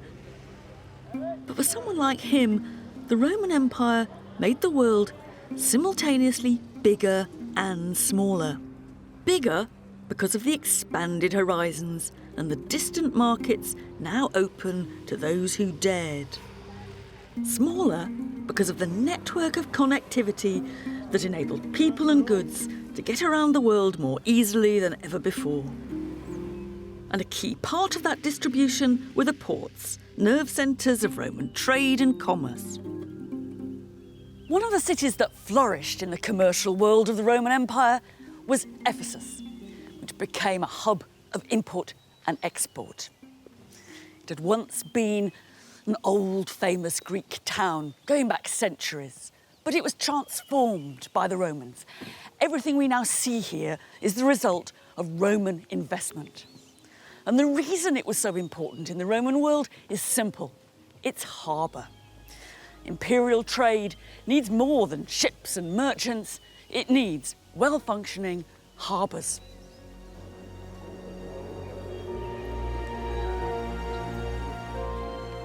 The coastline around Ephesus has long since changed, and it's now a good way inland. But in its heyday, it was an important maritime gateway to the east and to rich pickings from as far away as India.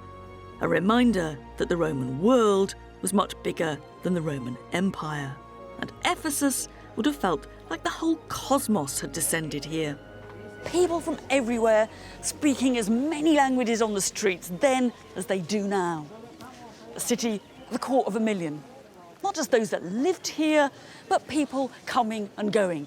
And everyone busy, busy, busy.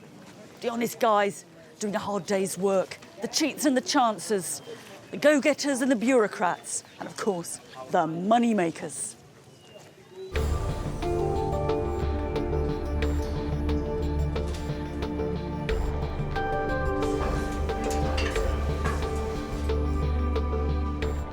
If you could afford a pad in the heart of Ephesus, then the chances are you'd profited from the constant flow of goods through the harbour. These are upmarket houses for those who'd made it. This is all amazing, but it's also quite confusing. There's a series of houses, one above the other, running up the hillside, and they're partly interlocking, so it's quite hard to tell where one house stops and the next one starts. But what is clear is that there was a luxurious lifestyle going on here, that some people in Ephesus, including the owners of these properties, were doing very nicely, thank you. And it makes the point that the benefits of empire did not only flow to the imperial palace or to people in Rome itself. The homes of the Ephesus elite were evidently pretty flashy. No expense spared. The fashions and trends of the city of Rome itself were imitated and reproduced. Here we've come into a kind of reception hall on a really palatial scale. Also, it must all have been faced with marble right the way round, and you can see the columns of marble on the side, and there'll be panels in between. This is where somebody big entertained and displayed his wealth and power. This is, almost imperial scale. It must have been pretty terrifying, I think, to be a guest at this house. And I'm standing on a modern walkway that you can see there must have been a great big door, and there's big door fixings on either side. You have to imagine that you would have had the door opened for you into this, and there the big man would be ready to greet and possibly humiliate you.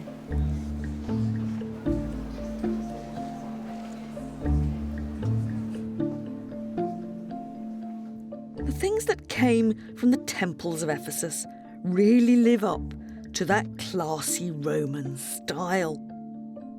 So too do the things from the terraced houses. One of the highlights are some exquisite, if to my taste slightly militaristic, ivory plaques showing the emperor on campaign. But across the board, the finds here really are top of the range, the best that money could buy.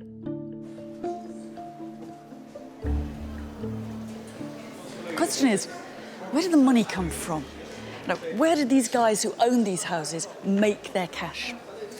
Well, trade, obviously, but to say trade makes it all sound a bit easy, a bit comfortable. Because one of the biggest commodities that came through the port of Ephesus were human beings. This town was a great centre of the slave trade. Slaves flowed through the marketplace at Ephesus like olive oil through Seville. The brutal truth was that many Romans wouldn't have seen much of a distinction between the two. As they saw it, slaves were one of the products of empire. Many the victims of Roman conquest, or kidnapping, or just foundlings. If you wanted to buy a slave, this is where you'd have come. It's uncomfortable to grasp, but the Roman Empire depended on slave labour. And like every other ancient society, the Romans took slavery absolutely for granted. But uncomfortable as it is, if we want to understand rather than just deplore what went on here, we have to try to get into the mindset of those who came to buy slaves. What did they think they were doing? My guess is they thought they were doing their shopping. Perhaps they were here after a gardener, or a tutor for their child, or maybe a hairdresser. How are they going to be sure they weren't ripped off? Could they trade in last year's model? And were they missing out on a special offer next week, 3 for 2? That may seem a very callous way of putting it, but it is the everyday reality of Roman life. Slaves were the operating system of empire, picking the olives, quarrying the stone, mining the silver and constructing the buildings. They weren't just a perk for the rich. Quite ordinary craftsmen or small farmers could have afforded at least one. But if you were the emperor, it would have been thousands. In fact, it's at the Emperor Hadrian's villa just outside Rome at Tivoli that we can still get one of the clearest glimpses of the slave's world and the strict social hierarchy that underpinned the empire. And this is where the slaves lived, in hundreds of rooms. How many were squashed into each one, we just don't know, but I don't imagine we should be thinking of individual bedsits. Some of those slaves were servants or labourers, and that's how we usually think about slavery, but others would have been slave doctors, accountants, librarians, and musicians. These were the people who were needed to power this estate. A slave in the imperial household would have been in a lucky position compared to those working in the silver mines of southern Spain. But the truth is, we can't ever see it from their point of view because they haven't left any account which gives their side of the story, so all we can do is imagine it. This is where some slaves spent most of their working lives, downstairs, in a network of dark service tunnels beneath the grand, airy quarters upstairs.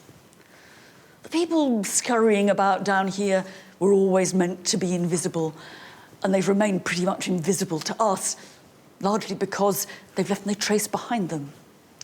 For me, this underground world is a powerful symbol of one very nasty side of Roman slavery and exploitation.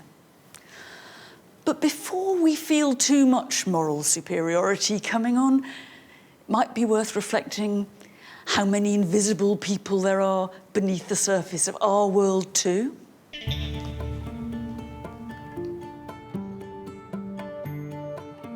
This was the empire that Hadrian kept hidden, a labyrinth of tunnels separating the underclasses from the elite who inhabited the luxurious buildings above. This was the empire that Hadrian wanted to present to the world, and it was built very deliberately to do just that.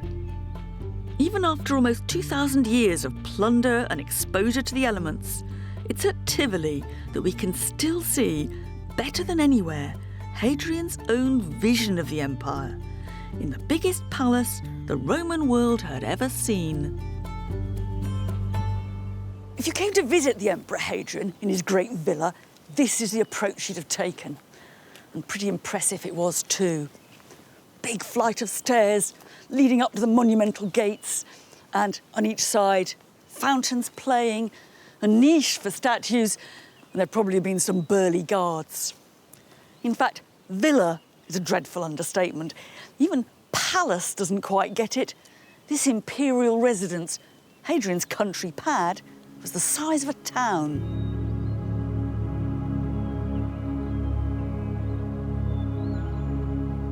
Once you'd passed security and got your foot in the door, the sheer scale of the place and the luxury would have been dazzling. baths, the libraries, the miniature theatres. Not that you'd have found Hadrian here, very much though. More than any other Roman ruler, he was off for years, touring his empire. Hadrian was always getting on the back of his horse going somewhere. He was one of the greatest tourists of the Roman world, and half of his 20-year reign he spent on the road. What he saw, the monuments, the temples, the exotic highlights of the provinces, he reproduced, replicated and copied at Tivoli. The organisation it would have taken to construct this place is almost unimaginable. The builders themselves were only a part of it. There were the people who sourced the material, who placed the orders, the architects, the accountants and clerks, and the dinner ladies who catered for the whole team. I don't know if anybody's ever actually counted the total number of bricks in Hadrian's villa. But this really is building as a military operation. Those bricks now do make it all look a bit naked, but remember, it was originally covered with slabs of marble and works of art.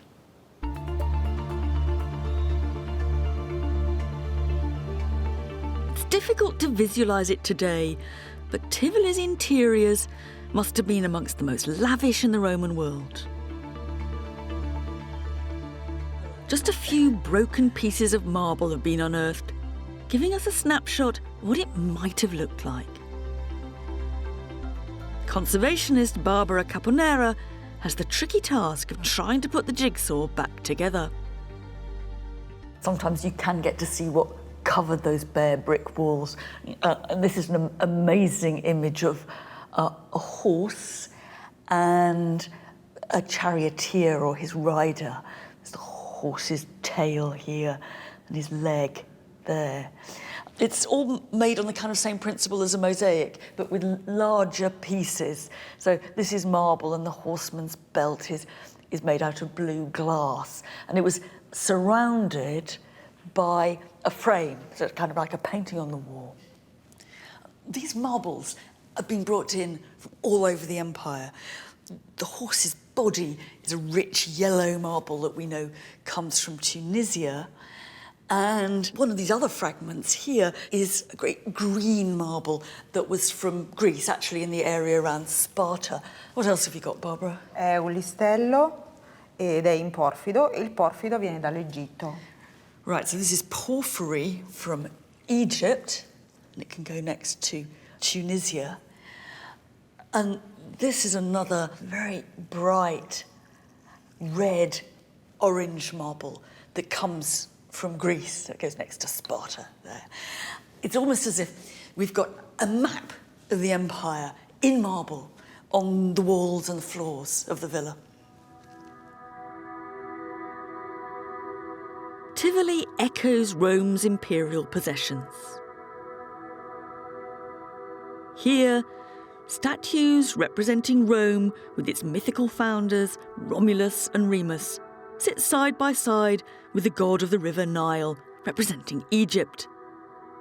A visual reminder of how far and wide the emperor's domain stretched. At the Pantheon, Hadrian had displayed his power to control the resources of empire. But here he went a step further, trying to evoke on his own estate some of the most admired monuments and landscapes of the provinces, including a slice of Egypt. This was perhaps the swankiest dining room in the whole of the Roman world. You have to imagine the select few guests reclining here, surrounded by water, and picking up the delicacies from little boats floating in front of them. But they weren't just eating five-star food in a lavish setting. They were eating in a replica of one of the most famous monuments of the province of Egypt. Because Hadrian's project was not simply to create a luxurious lifestyle for himself. It was to make the empire seem to converge here, whether by sucking in its resources to this one place or by literally recreating the wonders of his world on his estate. To tour the villa must have been like touring the empire. This was the empire in microcosm.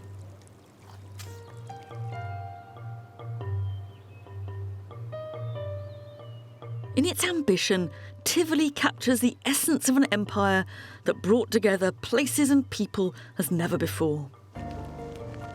Along its roads, in its busy cities and ports, the inhabitants of the Roman Empire experience deep changes which still affect the world around us.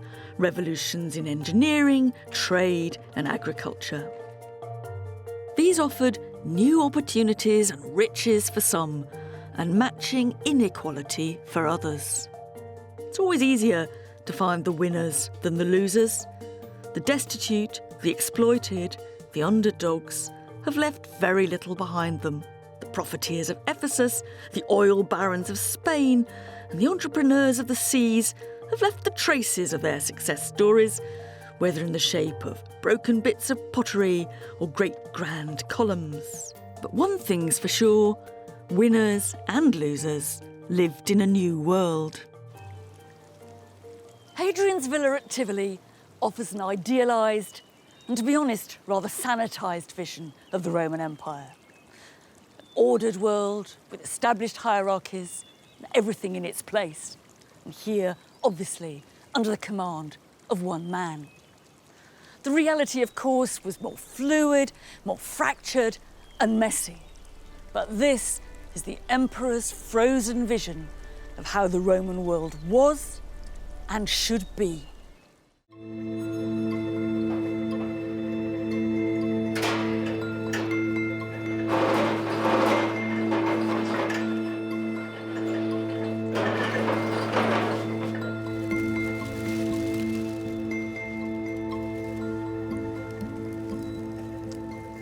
This is the skull of a Roman.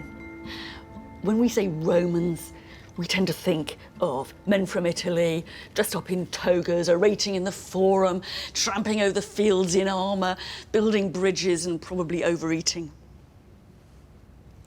This Roman lived in York, and this Roman was a woman. All we know about her comes from her bones and what was found with them. She can't have been more than about 20 when she died, and she must have been pretty well off, to judge from the nice jewellery that was found with her. There's a lovely little blue necklace, a jet bracelet, an ivory bangle, a nice blue glass vase, and a pair of little glass earrings. There's actually more to her than that. We can tell from the shape of the skull that she was certainly of mixed race. Either she came from North Africa, or maybe her parents, or perhaps her grandparents. So she really makes us think. Who were the Romans, and what did it mean to be Roman?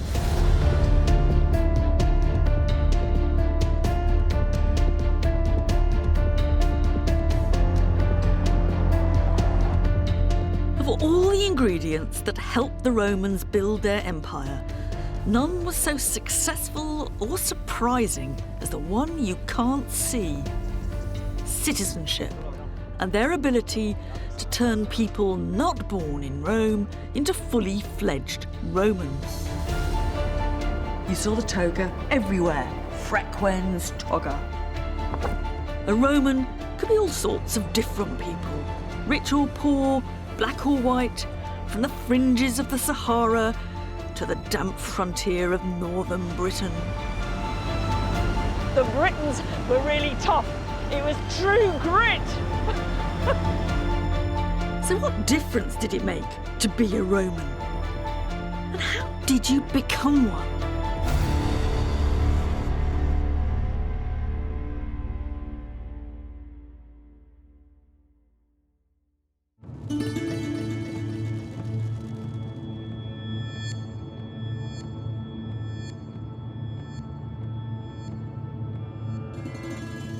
Buried behind a modern industrial estate in southern Spain are the ruins of a small Roman settlement.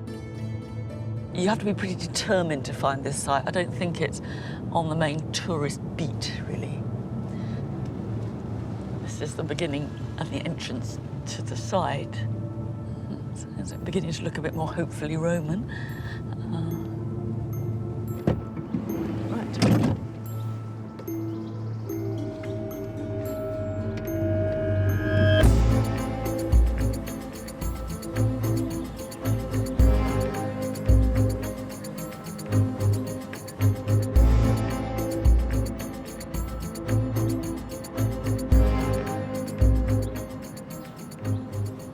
This one looks fairly ordinary, but for me, this place is one of the most important places in the whole history of the Roman Empire. The story goes back to 171 BC. A delegation from Spain turned up in Rome, representing more than 4,000 men who were the sons of Roman soldiers and Spanish women. And as such, they had no political rights. They were effectively stateless, and they were looking for a home. It was one of the unintended consequences of conquest. And interestingly, the historian Livy calls these people a new species. And the Romans, characteristically, improvised a new solution. For a start, they gave them Cartea to be their home. But the Romans did more than that. They didn't just give them a home, they gave them a status. They made them Latins, which was a kind of halfway house between being full Roman citizens and not citizens at all. Now that may not sound very much, but it was actually revolutionary, because it established the principle that you could be a Roman citizen of some sort without having anything to do with Rome and Italy itself. And it kick-started a process that ended up hundreds of years later with every free inhabitant of the Roman Empire being a Roman citizen.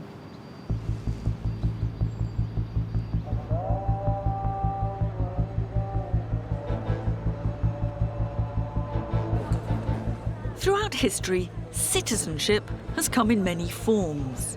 But the idea that outsiders in large numbers could become Roman citizens was entirely new in the ancient world, radical, startling, and the unique ingredient of empire. To see what being Roman looked like thousands of kilometres from Rome itself, I've come to what is now Algeria, on the empire's southern edges.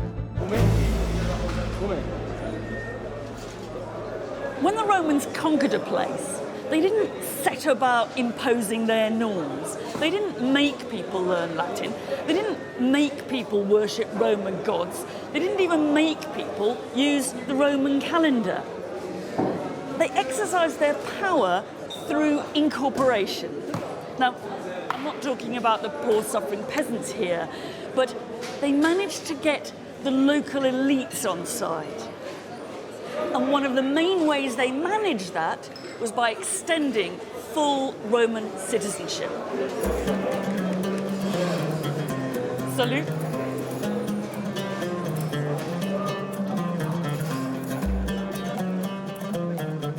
Roman citizenship was always a gift. You didn't have to pass a citizenship test or pay a fee. You didn't have to learn Latin, and you didn't have to salute the flag. Not that Romans had flags, but you know what I mean. So why would you want to be a Roman citizen? Well, there were all kinds of particular legal rights it gave you to make contracts, marriage rights, and it meant you could never be crucified. But I doubt that that's what's driving most people. The important thing about Roman citizenship was that it gave you a stake in Rome. It's a bit like the American dream. You know it doesn't work for most people, but the dream still matters.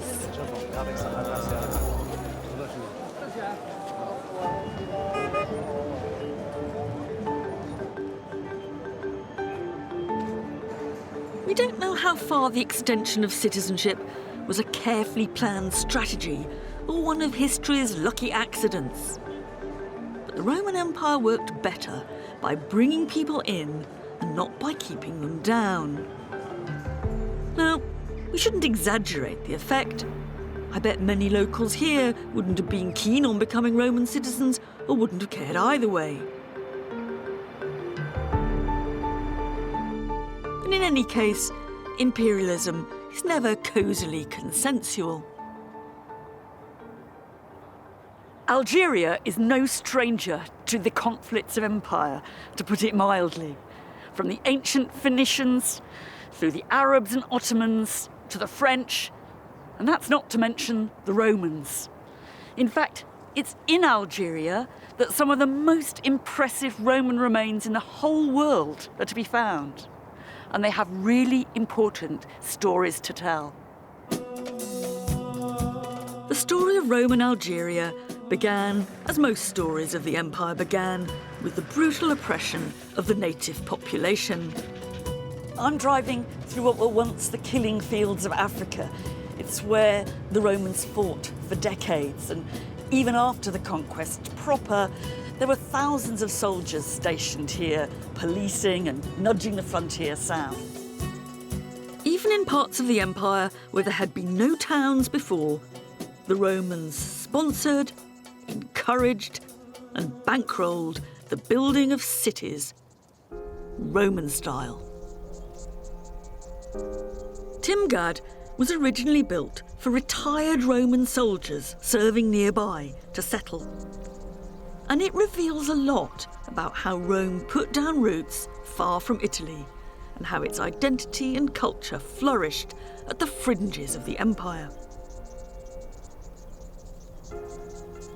I'm beginning to get my bearings now. This must have been one of the main gateways into the town. When you first walk in, it looks a terrible jumble, actually. But almost instantly, you come to a cross street. You can see another paved street on an absolute grid pattern. This must be one of the best surviving examples of Roman town planning anywhere in the empire. It's a pretty aggressive statement of Romanness in the middle of the desert, which means it's not that hard for me to find my way around. And I guess I'm now in a little house and a rather splendid door.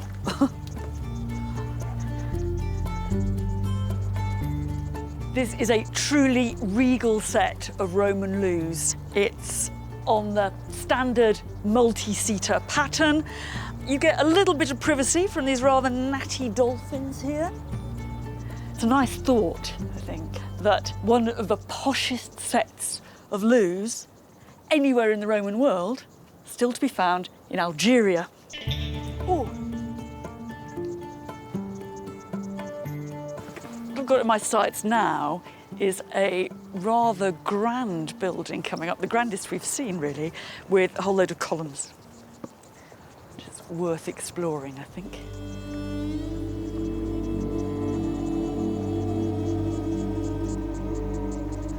Rather posh entrance courtyard. And what on earth is it? This is really interesting. It's a biblioteca, it's a library.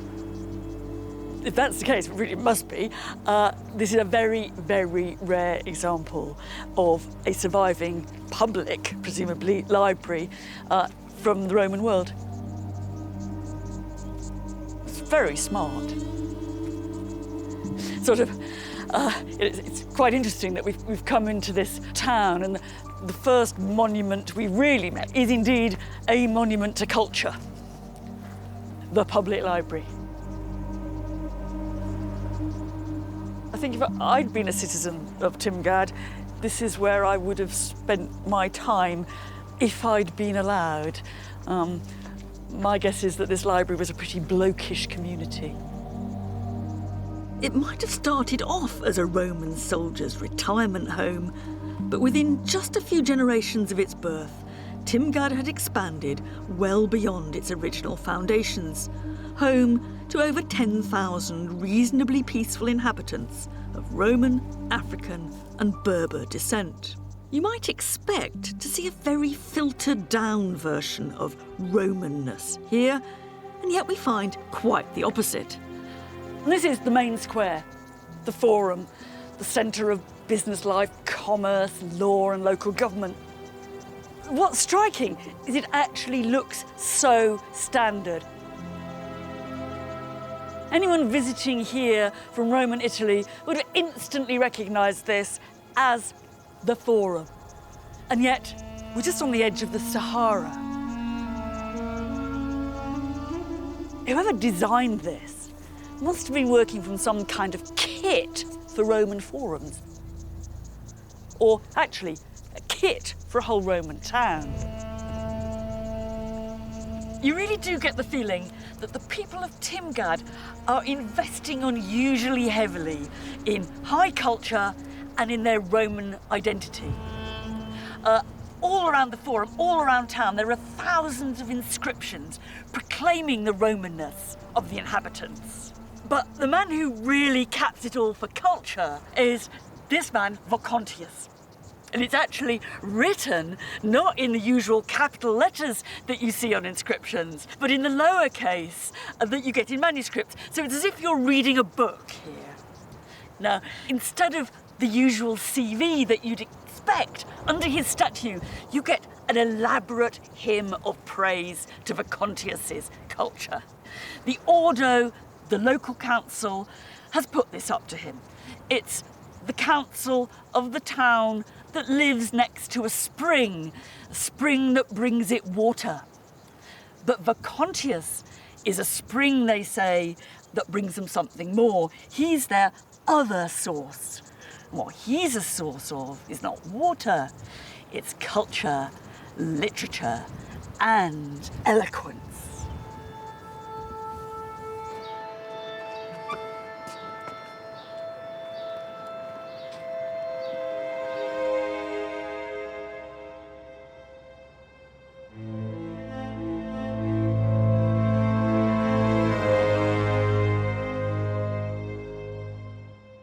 Here, on the margins of the empire, the people of Timgad are as committed as anyone else to showing they are Romans. All these mosaics come from the floors of buildings in Timgad, and they give you some idea of what the original colour of the place must have been like. And also the richness.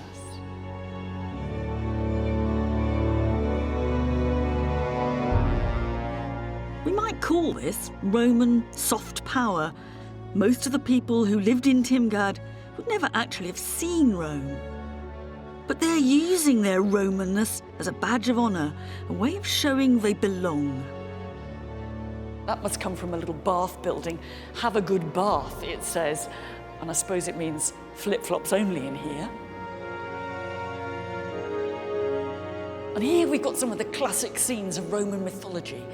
There's the goddess Venus up there, rising from the ocean and balanced a bit awkwardly on the bum of a sea monster. And there is the god Neptune rowing his trident. He's the god of the sea. What's interesting is that there are artists around here who can produce this kind of stuff. And the people of Timgad are literally at home with it. They're really unmistakably doing the Roman thing.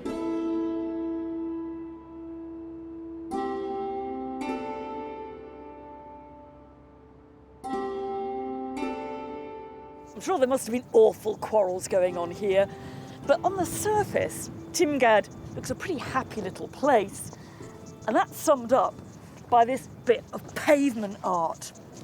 What it is a gaming board with words written across. In fact, you move your piece from letter to letter. And the words make a slogan. Venare lavari, hunting and bathing. Ludere ridere, gaming and laughing. Ocest vivere, that's living. Kind of makes you realise how far this place and its inhabitants have come. They started out as a bunch of top ex-squaddies. A few generations later, they're not just hunting and bathing, they're bookworms in the local library. And they're visiting a rather posh local lavatory with dolphin fittings.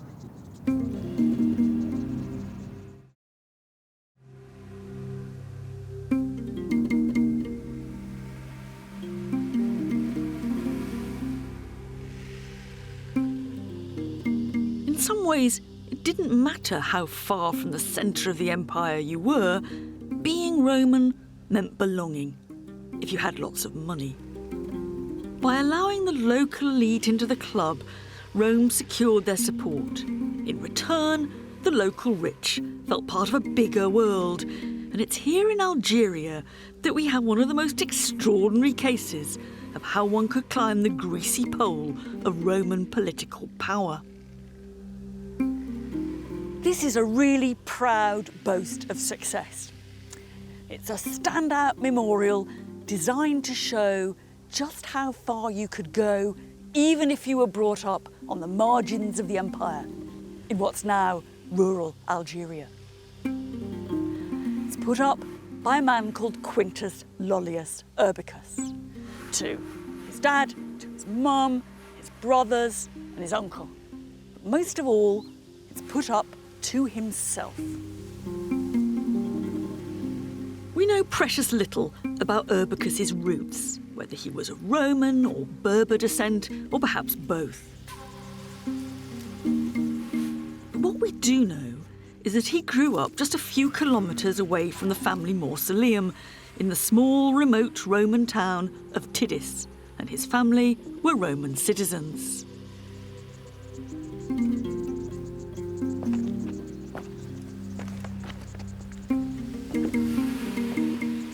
You can tell it's Roman because of all these winged willies. Even in its heyday, Tidis is unlikely to have had more than 1,000 inhabitants. It's more of a village than a town. And I doubt that it was particularly well known in Algeria. No one else in the Roman world would even have heard of it. This really must take the prize for being the smallest forum in the whole of the Roman Empire. Local offices there, loads of plinths that once carried statues of emperors and local bigwigs. This one was actually the statue of a rather important local Roman lady. But here was the statue to the biggest local bigwig of them all, Quintus Lollius Urbicus. The statue's lost, but you can see where his feet would have been, perhaps in marble, maybe even in bronze. And it's underneath that, on this plinth, that you find his CV written out. It's terribly abraded now, but you can just about feel the letters. You can see his name here, Lollius Urbicus. And you can see that, well, you can feel that he was consul, cos. And then underneath, you get loads of the other things that he did in his life, the offices he held. We learn that he was a bit of a war hero. He served in the expedition against Judea with the Emperor Hadrian, and he seems to have won military decorations, a sort of honorific spear and a golden crown. That's a bit like a Purple Heart or an MC. He's the biggest thing that ever came out of Tidis. He's the local boy who really made good, and no one made gooder. And round here, he would have been absolutely exceptional. What we've got to remember, though, is that there were thousands of people like Lollius Urbicus in the Roman Empire, going from provincial towns to make it big in the city itself and in the army. In some ways, for me, that's what's exceptional about the Roman Empire.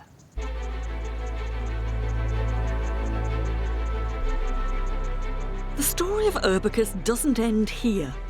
If we follow his trail, Urbicus takes us about as far away from Africa as you could possibly get in the Roman Empire.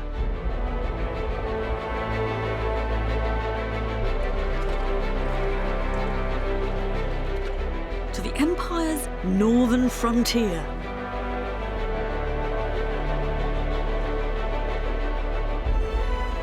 It's in Britain that a plaque was discovered, put up by a unit of the Roman army, recording some new building they'd just erected. This unit says they're working underneath Quinto Lollio Urbico, Quintus Lollius Urbicus, who was Leg Aug. He was the Legatus Augusti. He was the emperor's representative. That's to say, he was the governor of the province. So our man from Africa has ended up with the top job in Britain. So what we have here is one provincial turned Roman now governing other provincials on the other side of the Roman world. And that was part of a regular pattern. What Lollius Urbicus from North Africa made of his time in Britain, we can only guess. But in the Roman imagination, this island had particular significance. By expanding beyond the Mediterranean world and conquering a place across different seas, they were venturing into the unknown.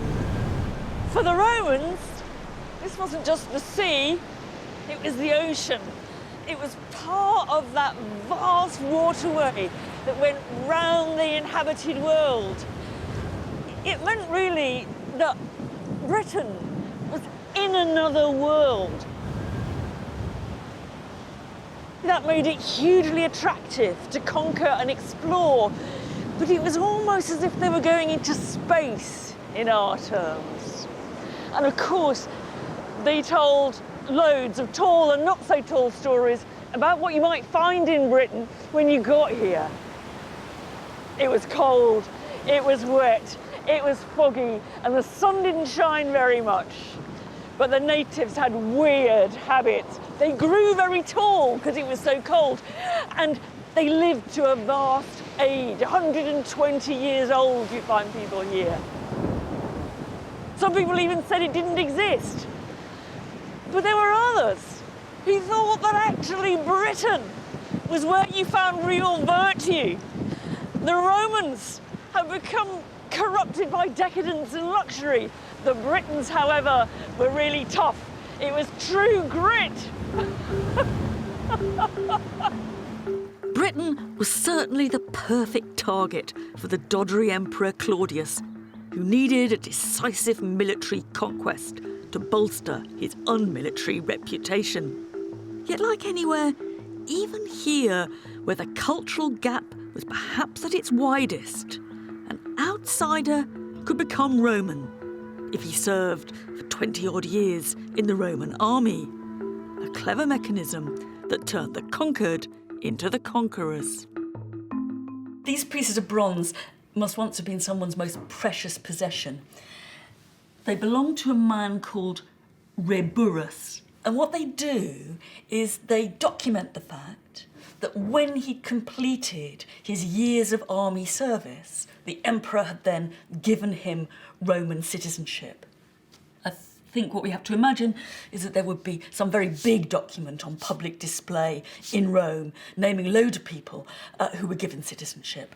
But individuals could get their own personalised little copy like this. It does a bit more than just give him citizenship.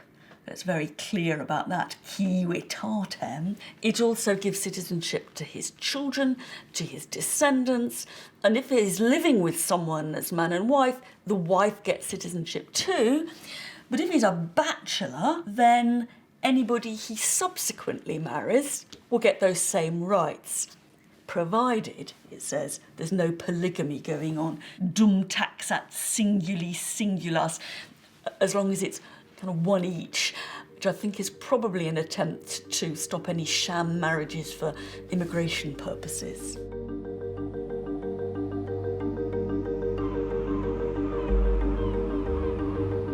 Reburrus was Spanish in origin, but he'd done his military service in Britain and almost certainly settled here on retirement. He was one of very many.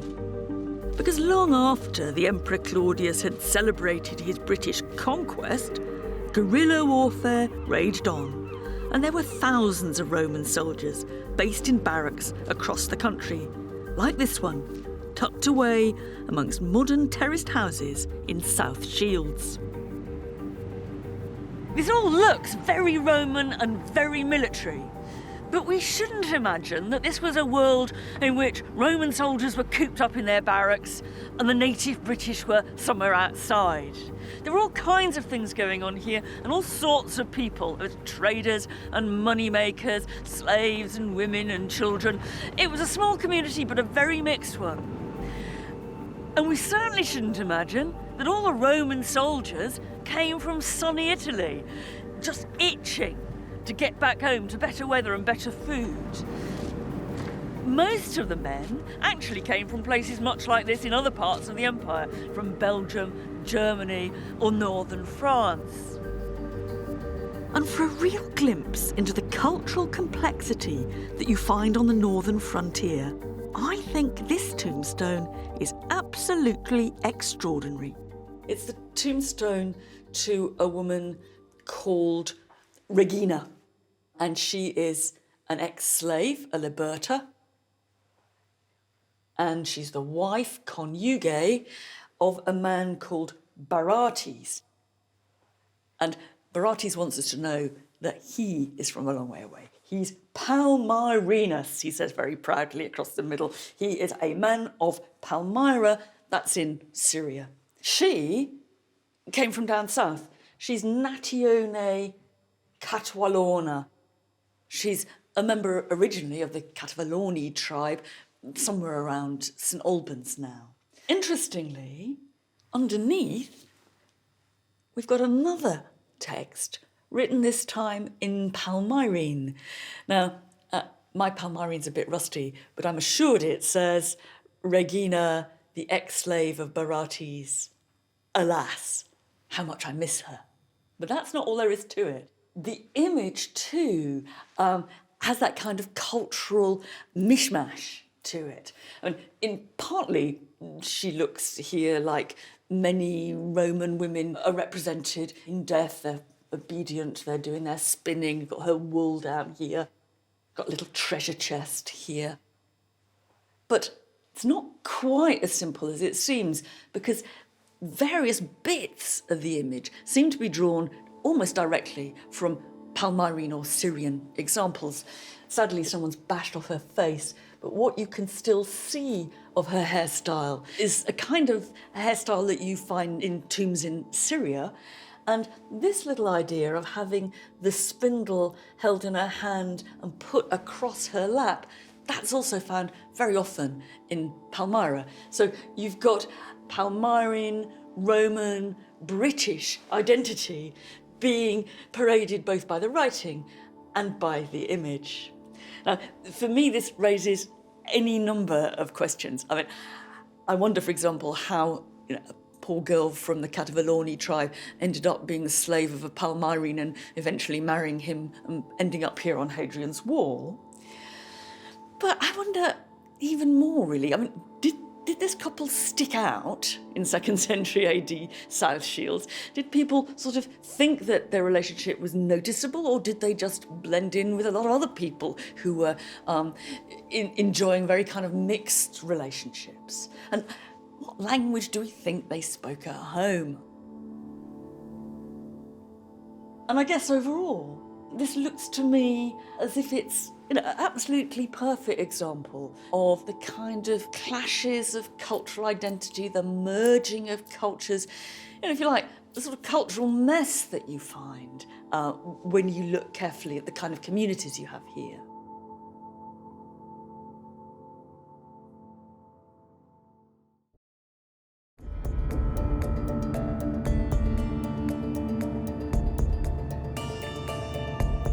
This is about mobility of people. This was a world where people moved around freely. All kinds of migrants travelled the empire in search of a career opportunity or simply dreaming of fortune. And we can see what this mobility meant by looking at their skeletons. It's changing our view of the communities of Roman Britain. They weren't static little places, but full of people born elsewhere. Archaeologist Hella Eckhart from the University of Reading has been investigating the identity of individuals discovered in ancient burial sites throughout the country. How do you actually go about working out where the guy or woman came from? We usually start with the grave goods, and here you can see an array of finds from Catterick, and they're quite unusual. So there are crossbow brooches here like this, and they are thought to be worn as badges of office, so soldiers and administrators wear them. And the object itself might not be unusual, but the idea of placing it in the grave is. So this is hinting foreignness? It is. Then what do you do to the skull? So what we do with the skull is we will test the teeth. So we will look at the molar and we will test the chemical signature preserved in the tooth enamel, and it will tell us what was the geology like where this person grew up. So when my teeth were forming, when I was kind of 3, 4, 5, what I was eating and drinking, it kind of gets locked inside the tooth enamel. That's absolutely right. It's like a chemical fingerprint. The water relates to the climate, so if you grow up in a hot coastal North African climate, that will look different chemically to a continental cool climate like Germany or Poland. Right. And for this one? For this one, we think that this individual and a whole group of most of these men come from somewhere colder and more continental. Be somewhere like Germany or Poland, something like that. Right. So Polish migration to Britain isn't as new as we think. If I were to ask you to just guess, what rough proportion of the people in Roman Britain do you reckon didn't grow up here? If we look at the countryside, for example, we simply don't know. We haven't tested, and we assume that people didn't move very much in the countryside. But for the cities, which is where our work has been, we think 20 to 30% of the ones we've sampled may be incomers from outside of Britain. So quite a significant proportion of migrants doing what? The cities are very mixed and diverse, and what they seem to be doing, a lot of these individuals are in quite high status roles. So the lady from York has very rich grave goods. These individuals, they all have these crossbow brooches and the belt fittings, so they're probably soldiers and administrators. They're running the Roman Empire. So our picture of Roman Britain has to be, it's not just that there are cities, it's that there are cities with a very different sort of community than you could ever possibly have found, you know, a couple of hundred years before the Roman invasion. Yeah.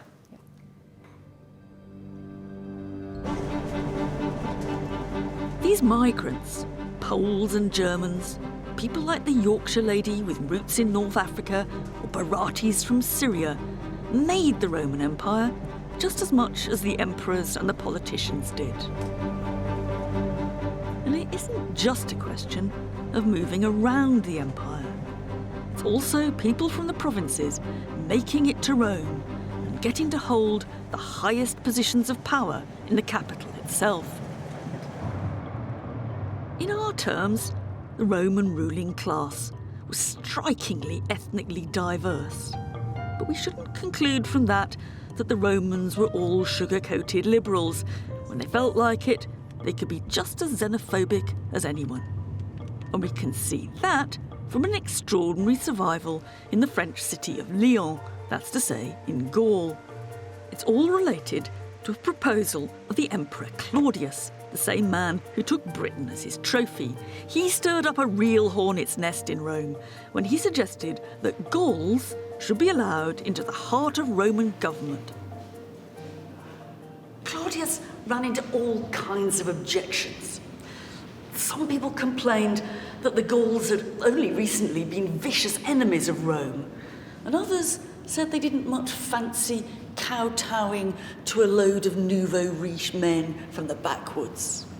What's amazing is that we still have a word-for-word transcript of Claudius's reply, later inscribed on bronze and put up in Gaul. The interesting thing is that Claudius justifies his policy by going right back to the very beginning of Roman time, when he says, alieni et quidam externi, aliens, foreigners, and some outsiders already came to Rome, and that's going back to the time of Romulus. Now, to be honest, Claudius's speech is a bit nerdy, and he grindingly goes through every example he can think of foreigners coming into the political structure of Rome, people who Romam migravit, the people who came as migrants to Rome. But objections or not, Claudius got his way, and the Gauls were incorporated into the power structure of Rome, and that was really the standard pattern. One notable exception was Britain. We don't know of any native Brit who made it big at Rome.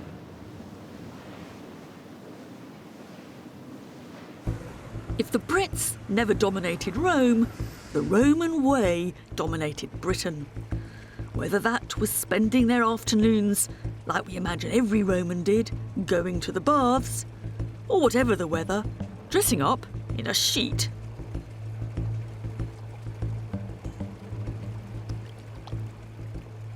Some locals probably just didn't get all this bathing stuff or take to wearing the toga. But some must have relished the fun you could have here, and some probably got a bit too hooked in the kind of, is that a toga version 5 or a version 6 you're wearing? And that's exactly what one Roman writer, referring to Britain, has to say. He says, you saw the toga everywhere, frequens toga. And they took to baths and to elegant dining, and they called it culture. But it was really pars servitutis, part of their enslavement.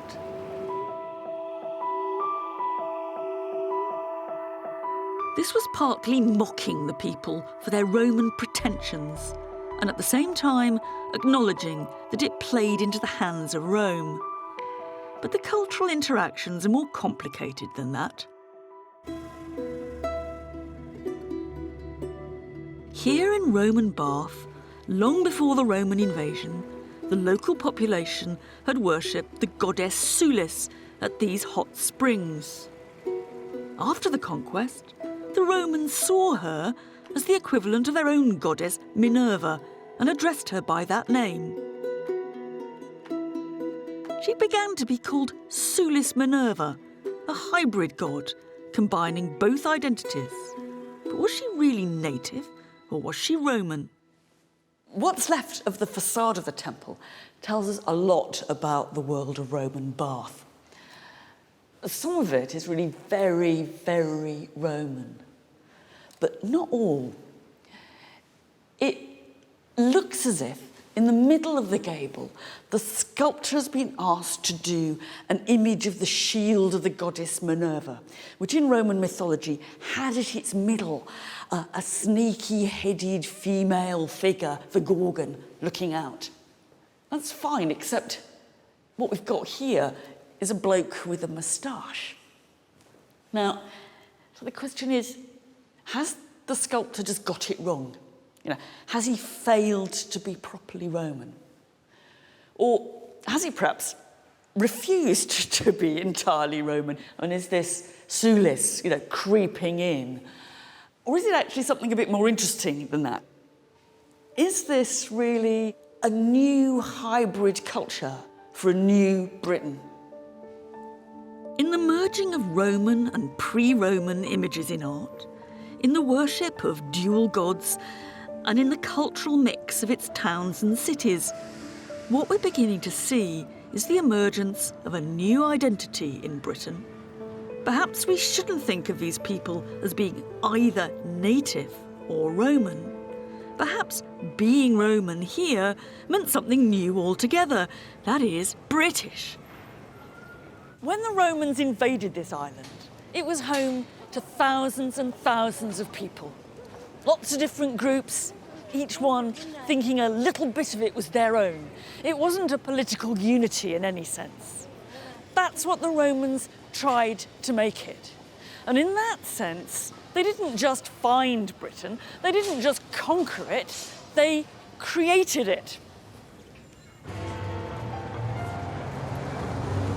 And it's thanks to the Romans that we have London. London was a brand new Roman city. Basically, there was just open country here before.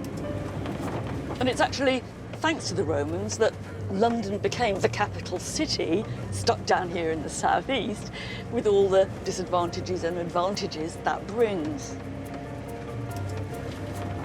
And what's amazing is if you dig down underneath the later buildings that we now see, you find all kinds of elements still surviving of the Roman city itself. For us, that's the Guildhall, but it's where the Roman amphitheatre once was. And underneath here is the Roman Forum. That's the city centre. It's supposed to be one of the largest public buildings north of the Alps.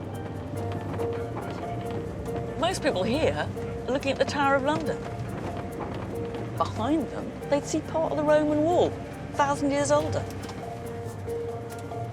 But we can't ignore that all this was bought at the price of violent conquest, and that not everyone in Britain and the other provinces of the empire were busy happily embracing their new identity. In fact, one of the heroines of British national culture is a rebel and resistance fighter against the Roman occupation. She's Boudica, the wife of a local king who'd actually got on rather well with the Romans and had left his kingdom to them. The trouble was that the Romans took over their inheritance with terrible brutality. They flogged Boudica and they raped her daughters. Boudica seized her chance and led a revolt, storming London and other Roman towns and burning them to the ground. On one occasion, Boudica's forces are supposed to have cut off the breasts of the Roman women and sewed them into their mouths when they killed them.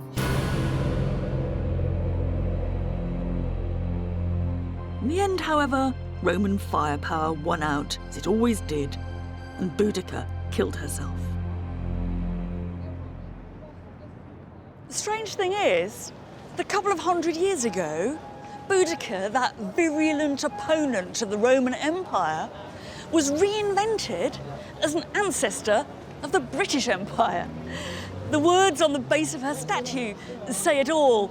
Basically, don't worry, Boudica, your descendants will conquer more territory than those Romans ever did. I have to say that, for different reasons, a bit of my heart's invested in Boudica, the tough woman who stood up to the might of the Roman Empire. But my head says a bit different. I'm sort of ashamed to say it, but I'm kind of glad she didn't win.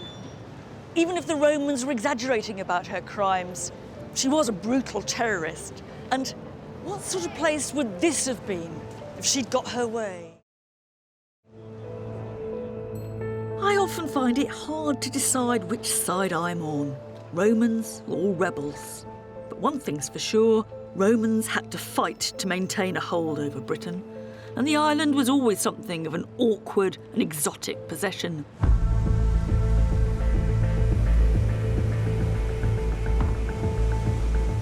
On the other side, going east, things are very different. The Greek world, which also included what we call Turkey and much of the Near East, cities, urban living, and long-standing relations with Rome had existed for centuries. Becoming Roman here took a very different form. All the same, there was still a desire to make sense of the brave new world to which they now belonged. I'm in a place that I haven't been for almost 40 years. It's Aphrodisias, the city of the goddess Aphrodite. And it's very special because it's probably the place in the whole of the Roman Empire where you can see better than anywhere else how it was that people outside Rome represented the power of Rome to themselves. And we can see how the two civilizations of Greece and Rome came together and what the empire looked like from the Greek side. people in the eastern part of the empire went on speaking and writing Greek like they had for centuries. The Romans didn't make them change to Latin. They went on being Greek under Rome.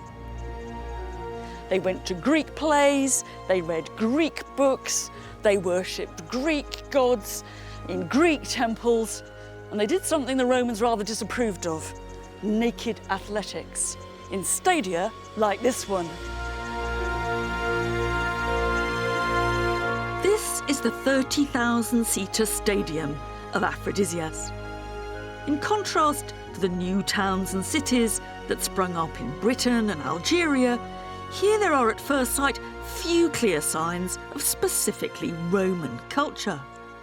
But if we dig beneath the surface, another story begins to emerge. It takes a bit of a leap of the imagination to imagine the scene of Greek athletics going on underneath all this long grass. But that's what happened here. But it wasn't the only thing that happened here. It's always worth looking very hard at the details on these big lumps of stone. We can see some strong hints of a very Roman kind of use. All along the front row of the seats, there are these little fixings. There's a hole here which must have taken rope, and there's some kind of wedge here which presumably took a post. What these are part of a structure of ropes and posts and nets which keep the audience safe from something dangerous going on in the stadium. Now, that's not athletics, that's animals. What we've got to imagine is that sometimes the people of Aphrodisias were showing up here to watch the very Greek sport of athletics. Sometimes they showed up for the characteristic Roman entertainment of gladiatorial combat and wild beast hunts. So this stadium is kind of dual use, and it shows just how much this Greek culture is incorporating bits of Rome.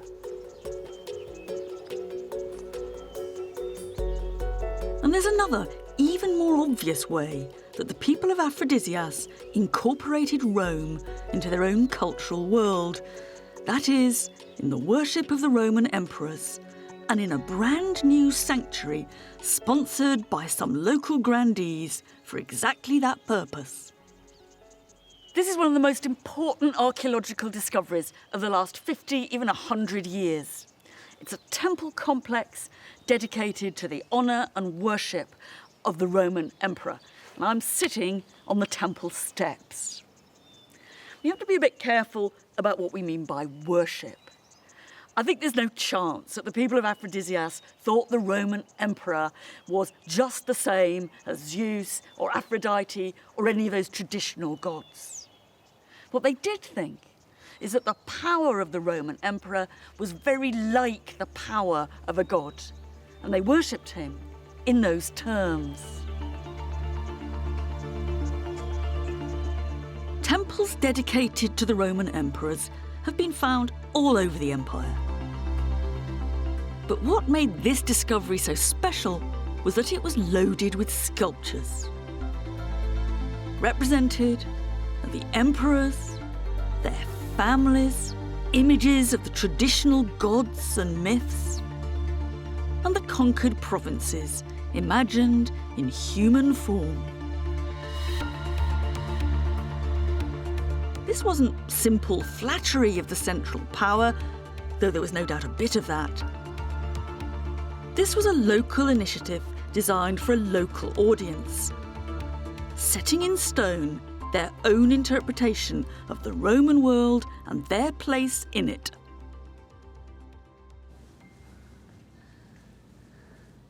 And here's an almost naked emperor having a go at a province. What's quite interesting about all the ways that provinces and conquered territories are represented in this series is that they're all female. So there's a wonderful bit of gender, or a horrible bit of gender politics going on with the heroic, masculine emperor slaughtering or raping the helpless woman. A woman trying not to reveal her naked body and is putting her hand up, probably to ask for mercy. He's got his hand tugging on her hair. The caption is wonderfully revealing. The emperor is Tiberius Claudius Caesar. That is the Emperor Claudius. But the province is a bit of a surprise because she's Britannia. It's about the easiest bit of Greek you could ever see. This actually is the very, very first image of Britannia ever to appear in world art. And I think it's a bit of a shock to discover that she's not appearing as a proud warrior woman on the back of a coin, but she's here as a rather sad victim of what is, to all intents and purposes, rape by a Roman. But it's funny though, once you get down to look at the captions, you start to see these sculptures in a bit of a different light, because they were really meant to be seen very high up from below, and they look quite different from this angle. And the lower you get, actually, the better this one works. And so, if you actually lie down, what you find is you're looking straight up into the rather pathetic face of Britannia. And that must be the view of her that the Aphrodisians walking down the porticos must have had. We can only wonder what they would have thought as they looked. My guess is that a few of them might have been on Britannia's side, but many of them would have been in awe of the godlike power of Claudius, and many would have seen Rome's glory as their own, not so much subjects as partners in the empire. Here you could be Greek and Roman with no contradiction. For me, the really important thing that comes out of all this is that there was no single way to be Roman. We've been all over the Roman Empire, and we found Romans in togas, in tunics, in trousers probably. We found them speaking Latin, Greek, Celtic. There wasn't a rule book for how to be Roman. In fact, it was the sheer diversity and the acceptance of diversity that actually underpinned the Roman Empire.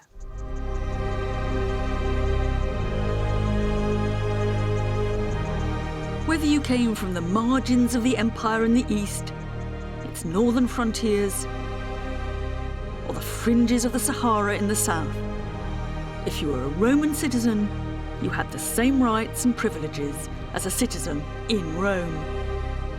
And that was radical and new, an idea still worth cherishing. Rome's extension of citizenship was one factor that gave its empire unity. Something few empires before or since have managed.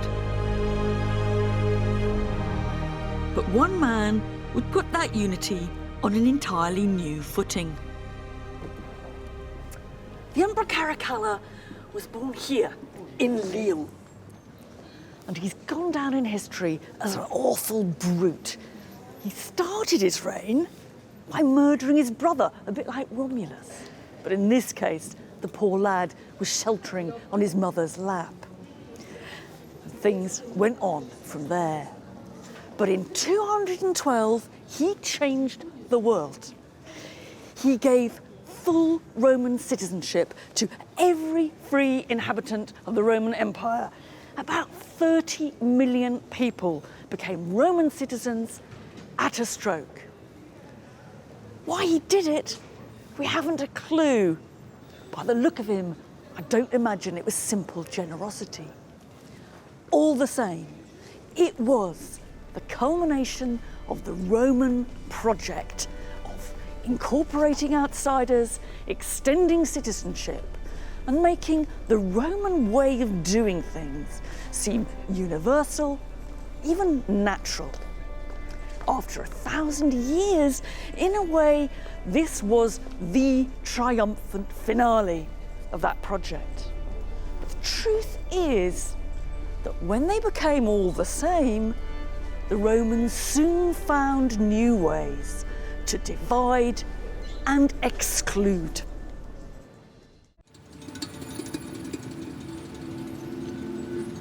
This is the main gate of a great Roman city on the empire's northern frontier in Germany. It advertises the presence and the impact of Rome. And it's still here 2,000 years later. Rome was built to last. But it didn't.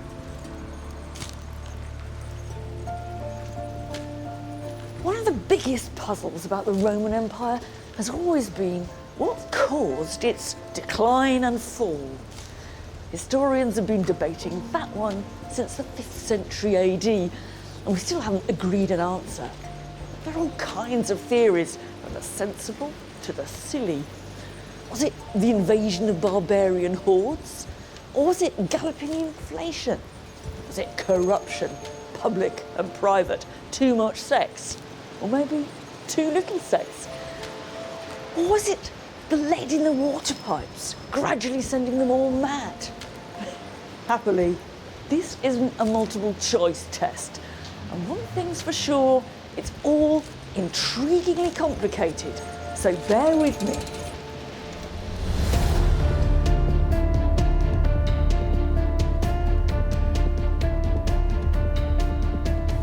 From its mythical origins to the reality of empire, stretching from Britain in the north to the fringes of the Sahara in the south, Spain to Israel, the Nile to the Rhine.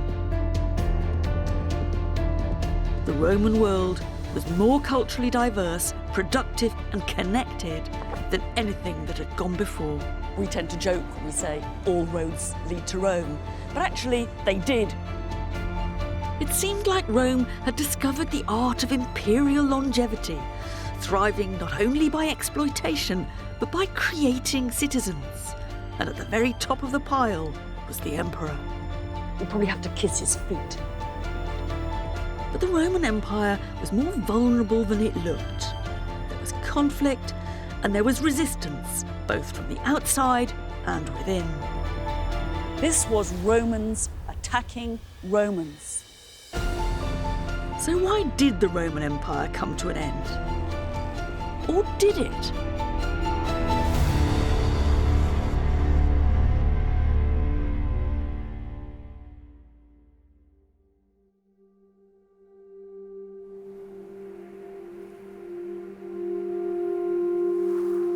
No one's ever going to know for sure what caused Rome's decline. It's not the kind of question that you can ever answer once and for all. But I'm going to unpick a story that makes sense to me. And I'm starting at one of the most recognisable and puzzling monuments in the Roman world. The 115-kilometre-long Hadrian's Wall that spans northern Britain. Built in the 2nd century AD when the empire was at its widest, what its construction hints to me is a shift in the way the Romans saw the empire and what happened at its boundaries. In some ways, Britain was Rome's Afghanistan. The Romans always found it terribly hard to get the upper hand, particularly in the north of the country. It wasn't that there were loads of pitched battles between Romans and barbarians, but there were decades of terrorism and guerrilla warfare. The wall must have been something to do with controlling that. But it was never a straightforward defence against the enemy. It was more a Roman statement. This really is an aggressive structure, ploughing through the country from one side of it to the other. It seems to me there's two things going on here. First of all, It is a major symbol of Roman power, and it's speaking to those people out there to the north and to those down there to the south. But there's also a new idea of what an empire is that's at stake here. They're starting to say the empire has an edge, it has a boundary.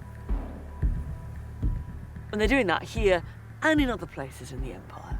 And this is the start of the empire being mapped. And that made a big difference.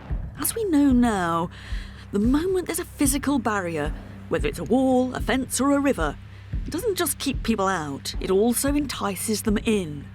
And there was an extra urgency to that when almost everyone inside the empire was a full Roman citizen, almost everyone outside not. It wasn't a simple standoff between insiders and outsiders, Romans and barbarians. The frontiers of the empire were always pretty porous in our terms, and you even find so-called barbarians serving in the Roman army. All the same, there was a whole series of flashpoints that put the empire on the defensive against invaders, against waves of refugees, and against economic migrants. And to be honest, it was quite difficult to tell the difference between those three. The effect of all that was somehow to turn the empire inside out. The centre of things was now on the margins. That's where more and more Roman cash was spent, it's where more and more Roman resources were eaten up, and it's where the decisions that really mattered were taken.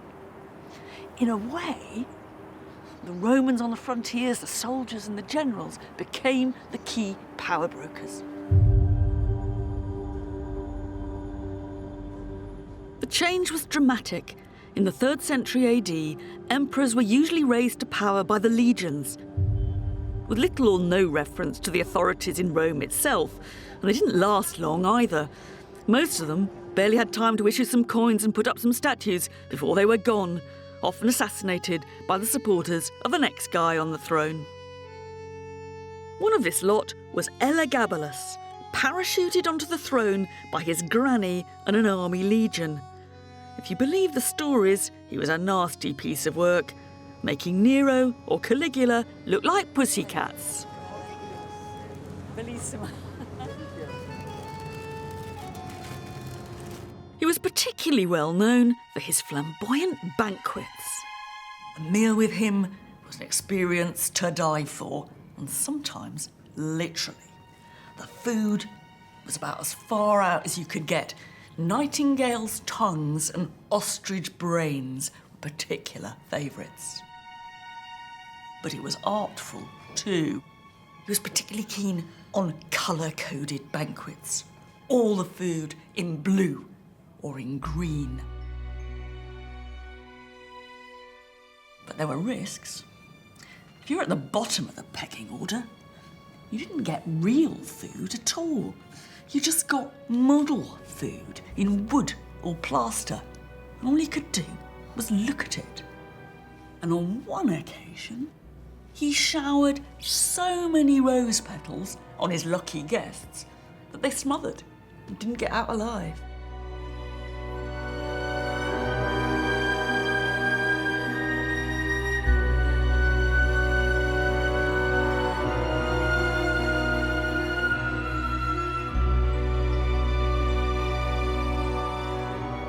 The emperor was a complete fashion freak. He never wore the same pair of shoes twice. He had his mum in the Senate, and he loved being pulled along in a wheelbarrow by naked ladies. He even went so far as to change sex, and he had a vagina surgically constructed. Now, this isn't all literally true. For a start, Heliogabalus was only 14 when he came to the throne. At best, it's a fantasy about what it might be like having a very difficult teenager as emperor. At worst, it's black propaganda invented after he'd been deposed. But there's a logic to it. It's a fantasy about a system under threat. The idea that the man on the throne was completely bonkers was saying more about the way the system was imploding than about the man or boy himself. But the Romans didn't just sit and watch it all happen.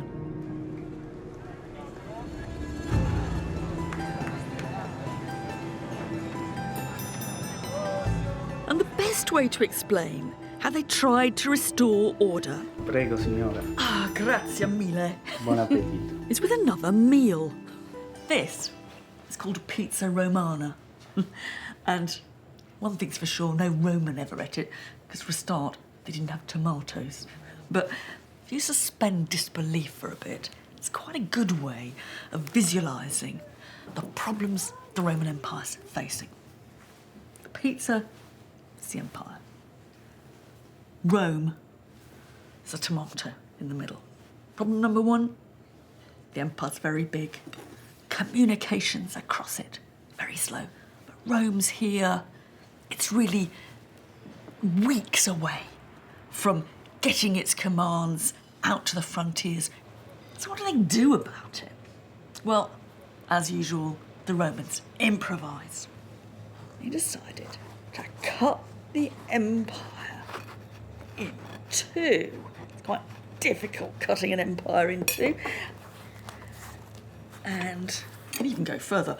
And you can say, divide the empire into three with three joint emperors. You can even divide it, you can cut it, you can even divide it into four with four joint emperors. The advantages of this are obvious. You get manageable chunks to administer. One emperor for that, one for that, one for that, one for that. The disadvantages are obvious too. This guy decides he wants to have this person's share, and so you get conflict.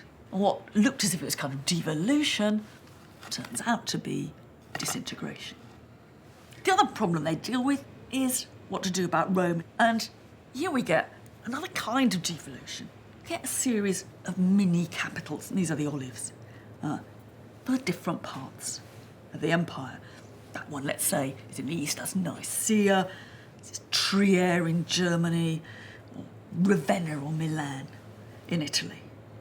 And those cities can be administrative centres for the different bits, and that makes all the kind of problems of communication and so forth much easier. What do you do about Rome in the middle, when all the decisions really are being made in these other capitals? Well, the answer is that Rome stays looking lovely, it stays being a grand symbolic centre, but it's not really doing anything. In a way, this poor old tomato has become a bit of a white elephant. The city of Romulus no longer controls the Roman world. Of course, it remained hugely symbolic, but some emperors ruled their slice of territory without ever even going to Rome. One-man rule, established by the first emperor Augustus, was for a time devolved to multiple emperors in a divided empire.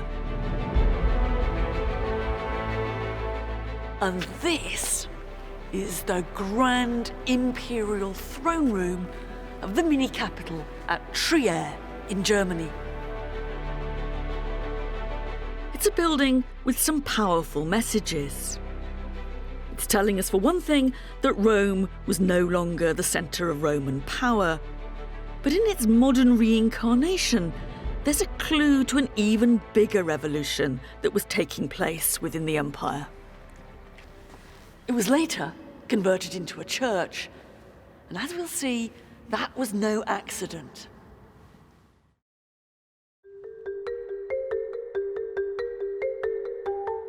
Because there was something bigger happening than any of those problems on the frontiers, mad emperors and rivalrous legions.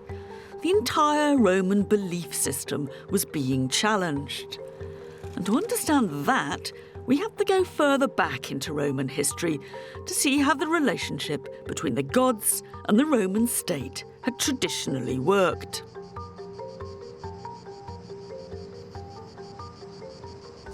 This is a Roman temple. You wouldn't come here for services or to be preached at. You wouldn't come to get married or to be part of a congregation. The chances are it'd be locked up most of the year anyway, guarded by some grumpy custodian. But if you did get inside, one thing you certainly would have seen is a statue of the god. That's the basic function of a Roman temple, to house the divine image. And that's what temples were often called in Latin, ides, houses. And temples were everywhere.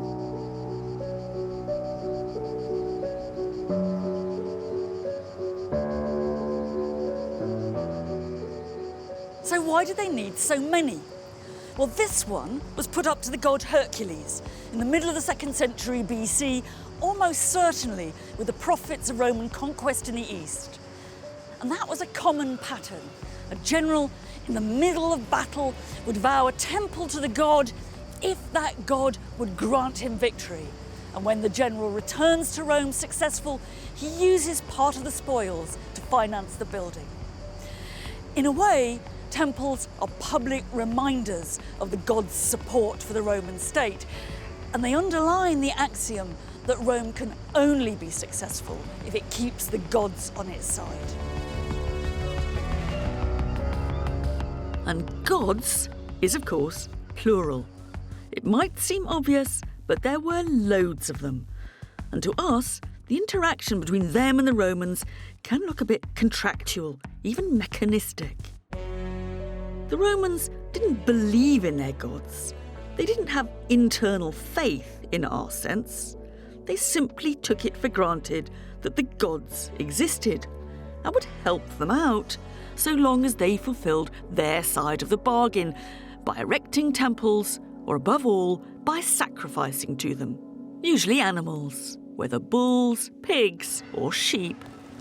And we can glimpse how important that was in this once splendid sculpture, now a bit stranded in a Roman backstreet.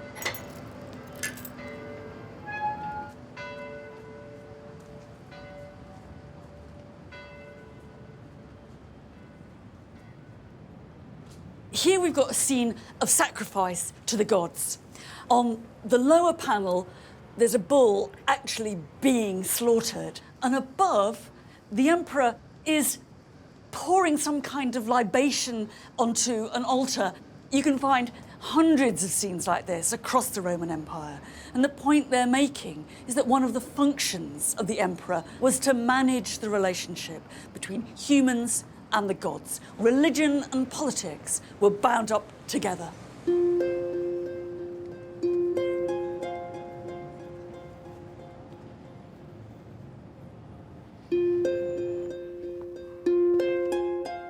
There's a decidedly public, a decidedly matter-of-fact side to all this. But that doesn't mean the gods didn't also have a personal impact. On the contrary, they permeated the lives of the Romans. It was a world full of gods. This collection of miniature gods and goddesses takes us right into the world of personal religion. These are private objects. There were thousands of them across the Roman Empire, in people's pockets, on their mantelpieces at home, in temples and in shrines. They're kind of like everything from, well, fridge magnets to objects of devotion, all rolled into one. This was an incredibly complicated religious world. We're not dealing here with 12 gods and goddesses sitting up on Mount Olympus, each with their own job to do. Venus, the goddess of love, Mars, the god of war. That's what I learned at school, but it's very misleading. This is much more a question of a whole range of different divine powers which control the world in different ways and help us make sense of it. That might be questions of where did human life begin? Or much more practical things like, will I get across the sea safely? In that case, you might have decided to turn to the god Neptune, the god of the sea. But equally, you might have approached Minerva, who had to do with the craft of seafaring, or Hercules, who protected humanity in their struggles against adversity, Or you might equally have turned to Mercury, the god who helped you get places and helped you make a profit. This was an extraordinarily flexible religious system in which people made their own religious choices and they created their own religious world.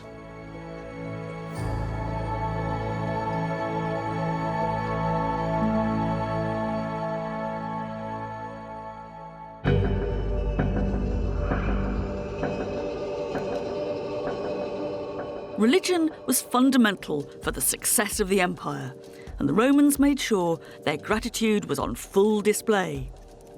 But the growth of the empire brought new and different gods into Rome, just as the Romans incorporated new citizens from new conquered territories.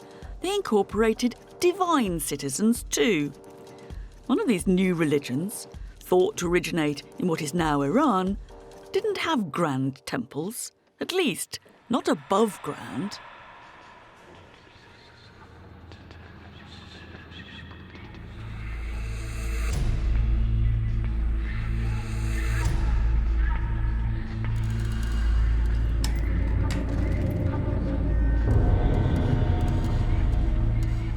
This is a wonderfully preserved temple of the god Mithras on an absolutely standard pattern all across the Roman Empire. They look a bit like this.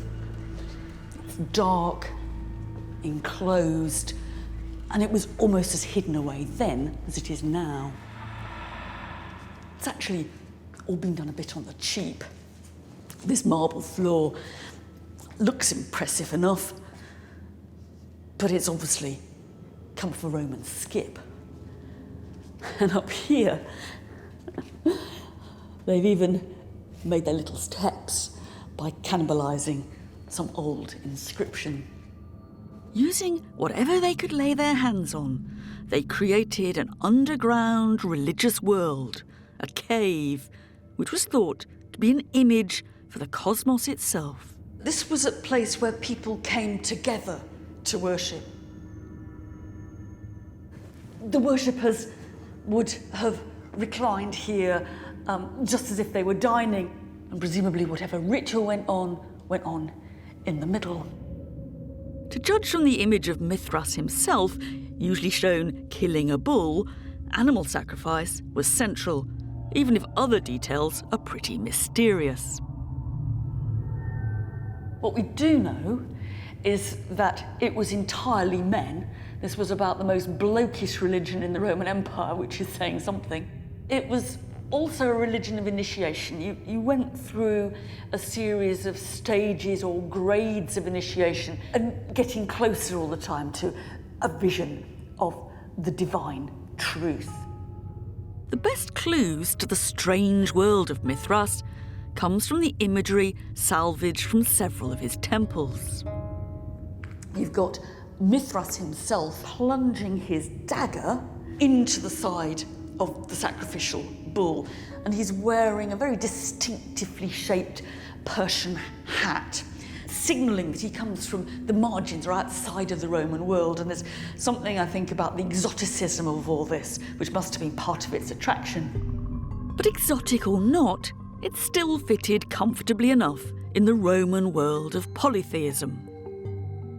Real problems began when monotheistic religions came into contact with Rome.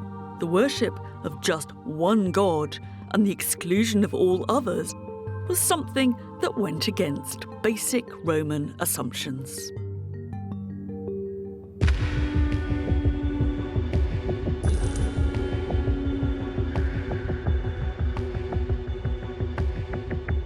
Judea was made a province of the empire in 6 AD.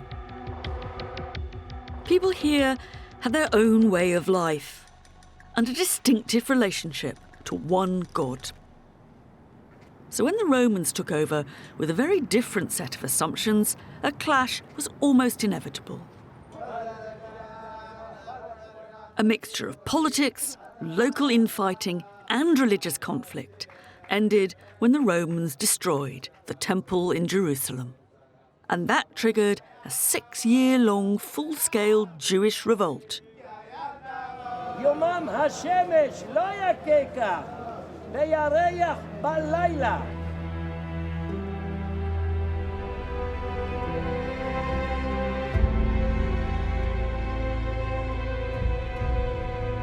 The end of that war came at a desert outpost called Masada.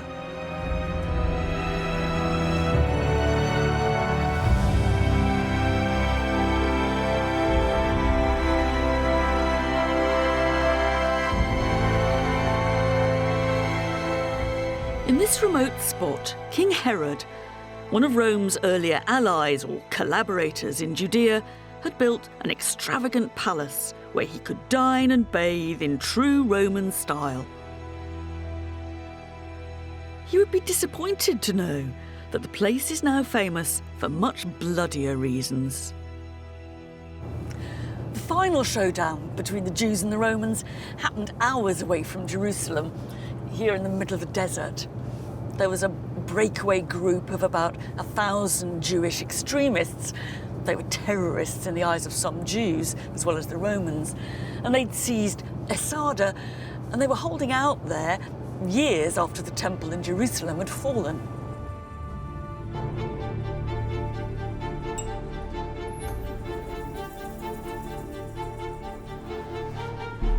The Jewish rebels made this rock their base and eventually met their deaths when the Romans caught up with them. To understand what happened next, I'm meeting historian Greg Wolfe in the ruins of the old palace. These forts look very impressive laid out as they are below. But at the time they were built, Jerusalem had fallen, the temple was destroyed, there's no opposition anywhere else. There was still a small group of people holding out up here for years. They're almost forgotten until a Roman governor decides he really ought to sort it out, and he sends the legions here. And so this is what we see here. It's a trace of a cleaning up operation. You can still make out where the forts and the siege wall are. And at a weak point in the cliffs, a ramp was built for a battering ram, and the Romans broke through the rebels' defences. One Jewish rebel, turned traitor, then Roman historian, recorded what happened next, although his version of events has long been disputed. We have this extraordinary story told by a very, very unreliable source who says that when the Romans got up here, when they built their ramp, their siege ramp, they came in, what they found was no living person. Nearly 1,000 people who'd been up here had, in some kind of mixture of suicide pacts and self-slaughter, had just gone, and there was nobody left except for piles of bodies and enough food to show they could have held out forever. But if this is true, who knows? It's become a powerful modern myth. So it's a story of heroic self-sacrifice for the cause. Self-sacrifice and no surrender, and that's what Masada means now, no surrender. Only a handful of bodies have ever been found here, and who they were is unclear. But the story of rebels who preferred suicide to enslavement lives on, and Masada remains a symbol of Jewish resistance. The conflict behind all this is often framed in religious terms, but the truth is more complex. You'd expect some kind of clash, wouldn't you? Because you've got a culture in Judaism which insists that there's only one God, dealing with a Roman imperial power that insists there's lots of gods. I mean, that appears irreconcilable. Yes, although there are things about what the Jews do that looks very familiar to a Roman eye. They perform animal sacrifice, they have a huge temple at the centre, and perhaps most of all, it's a religion grounded in one ritual landscape, one sense of place. It's a religion of somewhere. Which they can always manage that, can't they? That you can have a religion pretty much that is as weird to them as you can imagine, so long as it sort of belongs to somebody. So they're sort of happy with the goddess Isis because she's the Egyptians' goddess. The Romans didn't expect those they conquered to abandon their own gods. Part of the point of polytheism is that it can accept and incorporate new and different divine powers. But they did expect them to recognise the relationship between the Roman state and religion. For the Jews, it's much more difficult to accommodate the Romans because their own history by now is a history of being subjected to one empire after another and being subjected to persecutions of different kinds. And so it's much more difficult for the Jews to fit the Romans into the system rather than the Romans to fit the Jews into their system.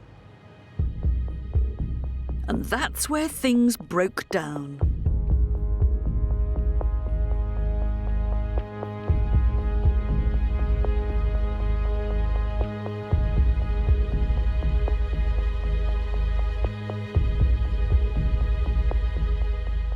Over the next 200 years, there were more bloody chapters in the history of Jews and Romans. But to see it from the Roman point of view, what's just as remarkable is how far they managed to accommodate Judaism within the empire. They used taxation as a means of control. Roman emperors received delegations and complaints from Jewish communities. Individual Jews progressed high up in the Roman administration. And in many ways, Judea was a prosperous little Roman province. But for one offshoot of Judaism, and that's Christianity, it was to be a very different story.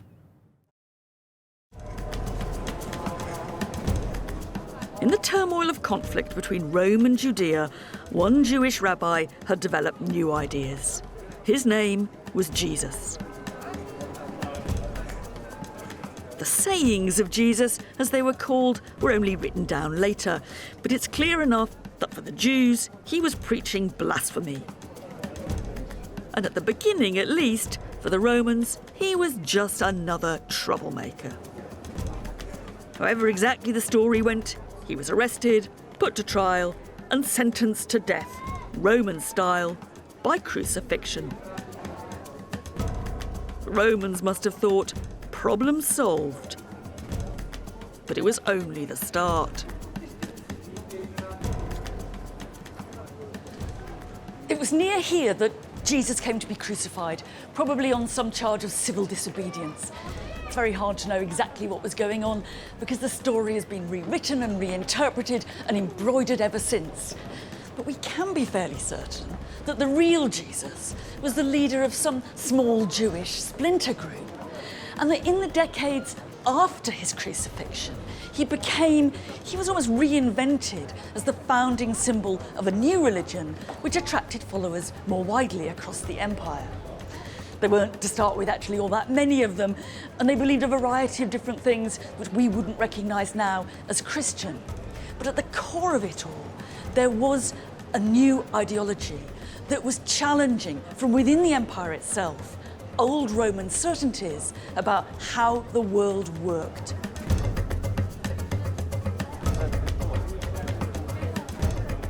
Today, Christian pilgrims from all over the world flock to Jerusalem to visit the spot where Jesus was buried. In the appropriately named Church of the Holy Sepulchre.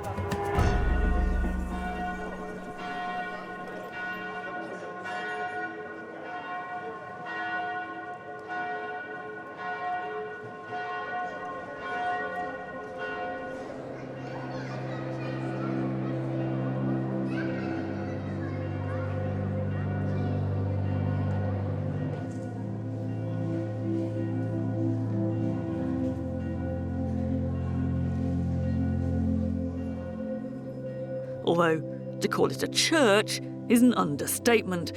Under one roof, a bewildering array of Christian sects fight to be heard.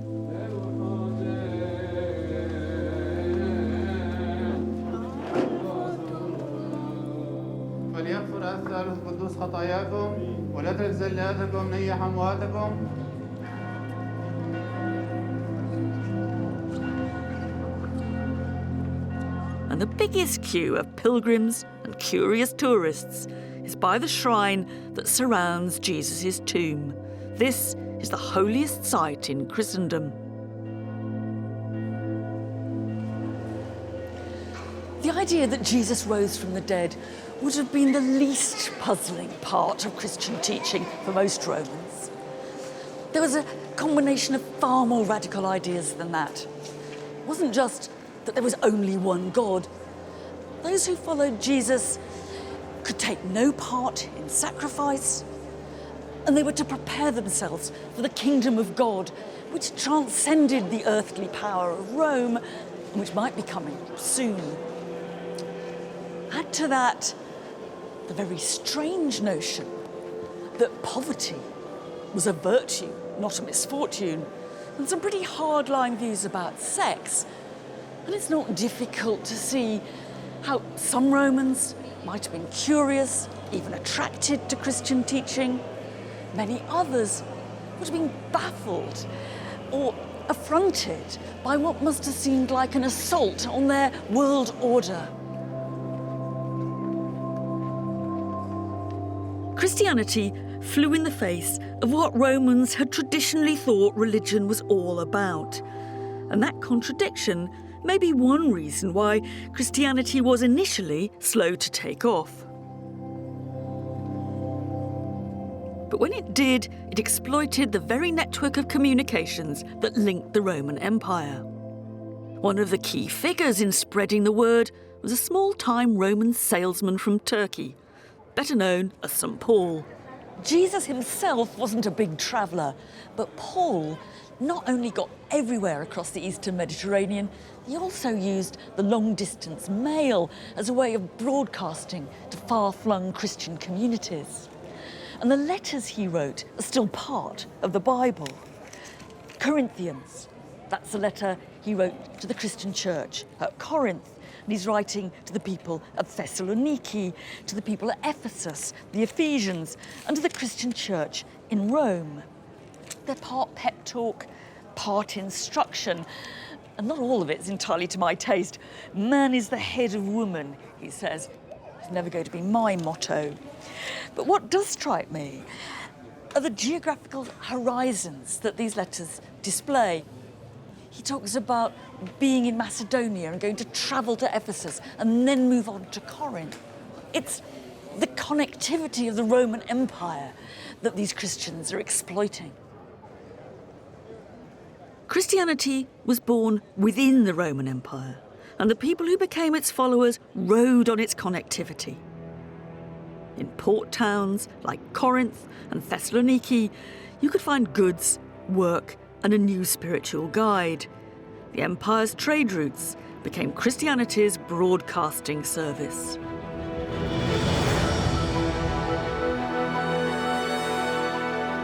"200 years after Jesus' crucifixion, there were small groups calling themselves Christian across the empire and in Rome itself. Though there were not many in total, perhaps 200,000 out of an empire of 50 million, and there were very different shades of Christian too. This is a tombstone that really parades its Christianity. And the key word is this, written in Greek. It's ichthus, which means fish. It's not just a fish, because the letters of that word are also the first letters of a famous Christian slogan reading, Jesus Christ, the Son of God, our Saviour. Now, why they use that slogan, it's not absolutely clear. They might have been wanting a bit of secrecy. But if so, ichthus isn't a terribly clever disguise. It's much more likely that this is an attempt to represent God and to wonder how God should be represented. They're thinking about encoding God in language and in visual symbol. But there's more to this, and there's more gods in this tombstone. Up here, these two letters, DM, stand for Dies Manibus, to the gods of the departed spirits, the absolutely classic traditional pagan gods of the dead. So here we've got both Christianity and paganism on the same stone, and it's a wonderful encapsulation of just that blurry boundary between Christianity and paganism in the first Christian centuries.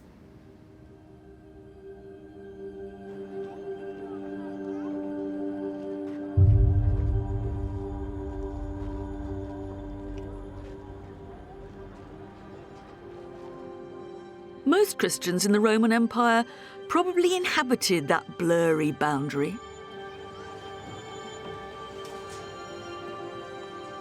But a few were much more hardline, overachievers, extremists you might almost call them, who came into conflict with Roman authorities and went to their deaths for refusing to sacrifice to the traditional gods.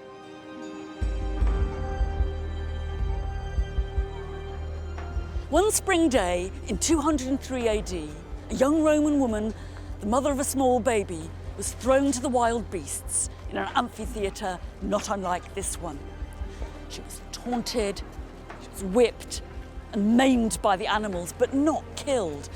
The gladiator came to finish her off. After one painful mishit, she calmly took his blade in her hands and guided it to her throat. Her name was Vibia Perpetua, and her only crime was to be a Christian. This was Romans attacking Romans.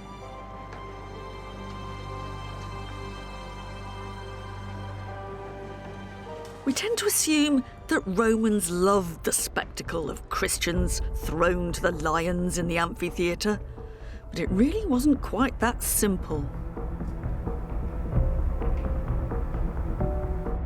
An amphitheatre was a highly ordered microcosm of Roman society. The spectators sat in a rigid hierarchy according to their social place. You couldn't just choose to shell out for a good seat on the front row like you can now. And the victims in the centre, the slaves and the condemned criminals, were by definition outsiders. They were never intended to be young Roman mothers like Perpetua, one of their own.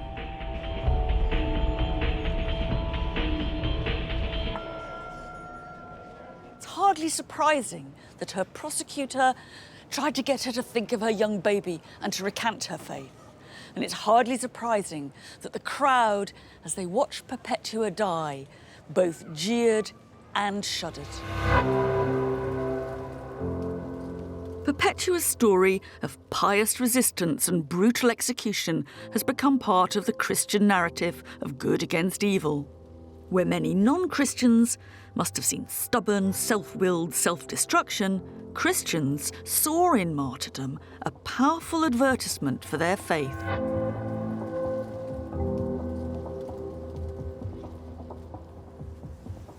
Long after their moment in the arena, stories of the killing, the torture, and the excruciating suffering were told and retold in meticulous and sometimes lurid detail. The bravery of the martyrs in the face of sadistic cruelty seemed to validate the faith for which they died and to offer other Christians an example they might glorify, though not follow. Quite why the Roman authorities chose to send them to their death remains something of a puzzle.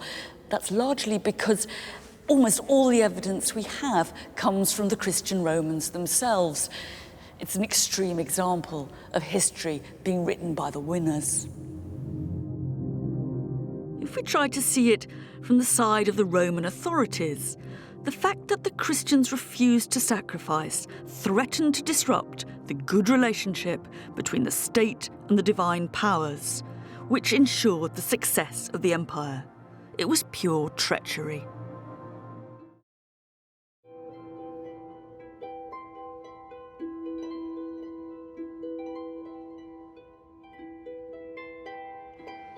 In the middle of the 3rd century, less than 50 years after Perpetua's death, one emperor decided to bring things back into line and to restore order with a piece of paper. These are scraps of papyrus from a Roman waste paper basket in the province of Egypt, and they're some of the most important things ever to have been found in a waste paper basket. And it's also a wonderful example of Roman bureaucraties.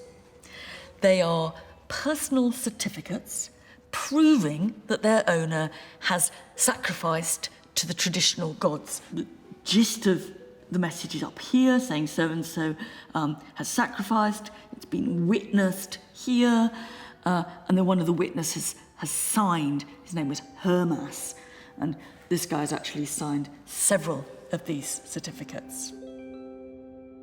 The reason why he's done that is because the Emperor Decius had ordered that everybody in the empire should prove they'd sacrificed to the gods. This is often treated as a centralised persecution of the Christians because, of course, true Christians couldn't sacrifice to the traditional gods. And we know, in fact, that some of them didn't and supposedly went to their deaths. But even Christian writers tell us that many of them, and this is, I think, where I would have been, either sacrificed anyway or just kept their heads down. What's going on in the emperor's mind is also rather different, I think.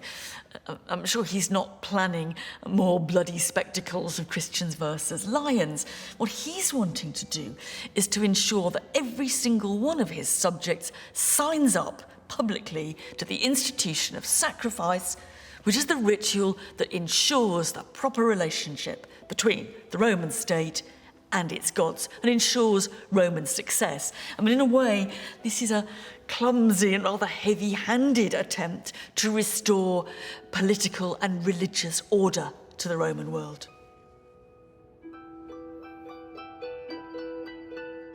His project didn't last long, and neither did he. Decius wasn't dealing only with the Christians, but between the invasion of the barbarians and internal rivals, his reign only lasted 2 years, and he ended up killed on the battlefield. It would have been beyond the wildest dreams of Perpetua and those who died like her that in less than 100 years, Rome would turn in exactly the opposite direction.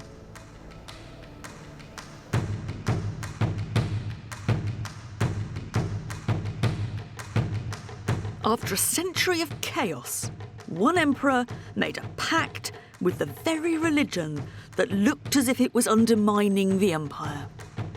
His name was Constantine, and eventually he became once more the sole emperor and aligned his power with that of the sole god, the Christian god, that is. These fragments are what's left of a colossal statue of the Emperor Constantine. Can't all have been in marble. It could never have stood up if it was. We have to imagine a brick and a bronze core, and these bits sort of stuck on the end. It's an entirely new vision of imperial power. Of course, there have been colossal statues of emperors before, but just look at that face. Superhuman, staring, almost abstract. This isn't an emperor who could conceivably be one of us. This is an emperor we have to worship. We probably have to kiss his feet. Constantine is a striking mixture of the old and the new. He comes to power in civil war, he celebrates a triumph, he acknowledges divine assistance, and he has a big building programme in the city of Rome. All that's very traditional. What's new is that the god whose help he acknowledges is the Christian god, and what he builds in the city is not temples, but it's churches. We really don't have a clue why Constantine became a Christian. It might have been a sincere spiritual conversion. It might have been a calculated decision to back what looked like the winning side. The political logic of this, whatever's going on inside Constantine's head, is that the circle has been squared. The universal empire, instead of fighting the universal church, has done a deal with it. From now on, empire and church are going to walk side by side. One way of seeing this is as a revolution. Fundamental aspects of being a Roman have changed. Hierarchy, faith, morality, sex. But in another way, Constantine has reinvented the original model of Roman power around a new god.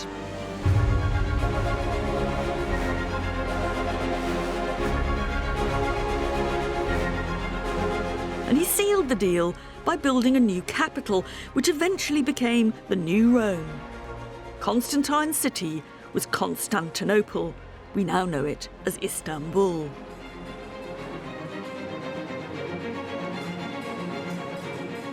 It was here that he ordered his own versions of some of the major buildings of Rome. The site of Constantine's hippodrome, his Circus Maximus, has been preserved, complete with a few of the monuments that he and later emperors placed along its centre. Robin Cormack, my tour guide and husband, knows more than me about the art and culture of the Eastern Empire. I think this is a really impressive monument. They were really proud of it. The amazing achievement is to get that obelisk from Luxor onto this stand. And they were so proud of what they'd done that they have 2 inscriptions saying how difficult it was, and they have the pictures of the putting up of this. You can see the ropes here to winch it up. This is Roman technology as it ever was. At its best. But why did Constantine choose to build his city here?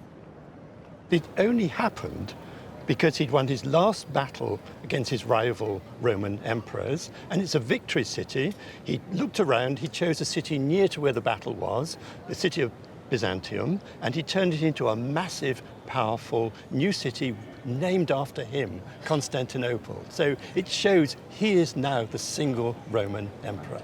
So did it feel like a specifically Christian city? Did it feel different? No, it looked like a Roman city with all the trappings. And what he did do was bring lots of pagan statues here, so that you've got those in the hippodrome and elsewhere.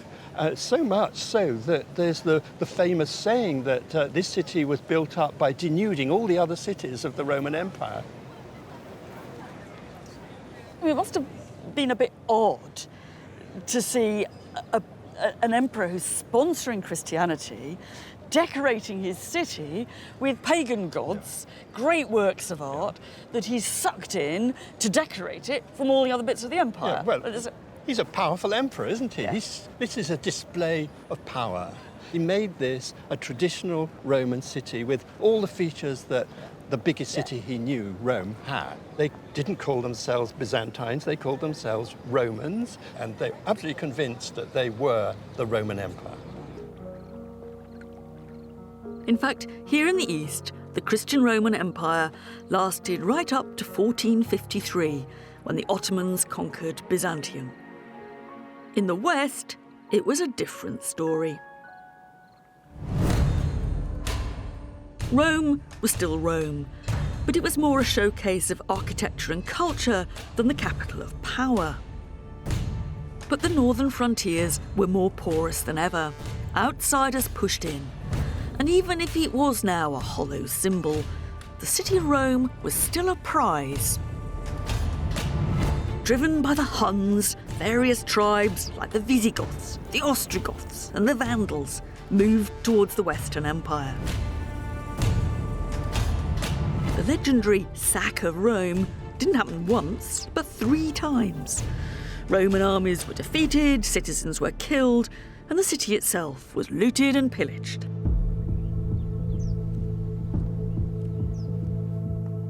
The very words barbarian and vandal now conjure up a picture of wanton destruction of all that's civilised. But that popular image, powerful as it is quite unfair. This is a wonderfully vivid 19th century attempt to picture the barbarian hordes in action, destroying the city of Rome. Got long hair, funny top knots, plaits and moustaches. And a couple of them are trying to topple one of the symbols of imperial power. And their mates are getting their torches ready to set the place ablaze. Actually, the world of the New West was nothing like this. It's true that political unity had collapsed and there was plenty of destructive military conflict. But what emerged was a series of rival powers who were in effect mini-Romes, who were trying to buy into the prestige of Rome and Romanness rather than trying to buy out of it. They sponsored Latin poetry, they developed the traditions of Roman law, and they were more likely to be restoring the monuments of the Roman past, not trying to pull them down. The empire in a political sense, had gone, but the cultural hegemony of Rome remained, even in the West. These people were not Romans, but they were imitating Rome, much like many modern empires have done ever since. With these barbarians imitating the Romans so closely, can we really call it the fall of the Roman Empire? How do you decide how or when an empire starts or ends? What counts? Is it territorial control? Is it law or culture? Is it the Roman brand?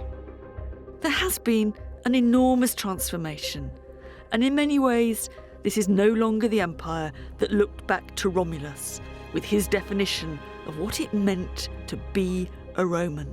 It's a transformation, a revolution almost, that I see clearly here in what was once Rome's mini-capital of Trier in Germany, in the grand imperial throne room that later became a church.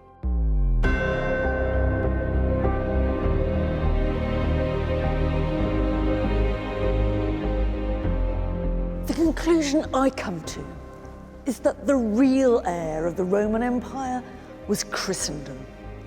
Not an empire of political domination, or not only that, but an empire of the mind.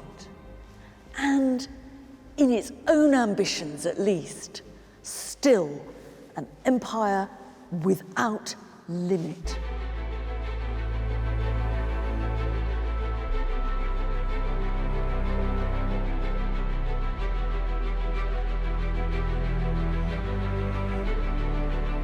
From the mythical beginnings of Romulus and Remus to the political and military systems that enabled expansion, it's the image of Rome that, for better or worse, has acted as a benchmark for so many later empires.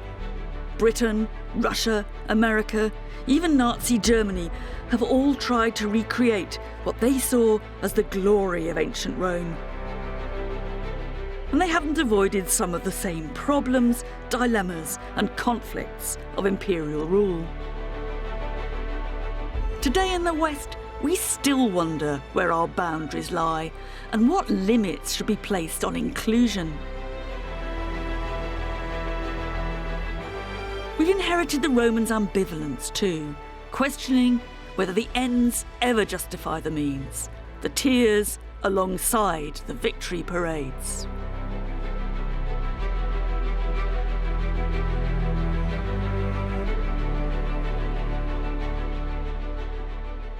2,000 years ago, the Roman historian Tacitus offered one image of the fallout of Roman conquest. They make a desert, he wrote, and they call it peace. I first read that when I was a bit of an awkward teenager, and I still remember the moment, because it was the first time that the Romans actually seemed to speak to me. It was the brutal clarity of it that was so striking. And I guess that ever since, however much I've admired the Romans, however much I've been repelled by them, they've always held my attention. For me, it's the conversation that we can still have with the Romans that's so important. A conversation that makes us think harder about ourselves and about the ideas and problems that we have in common with them. There's a little bit of the Romans in the head of every one of us. And that's why Rome still matters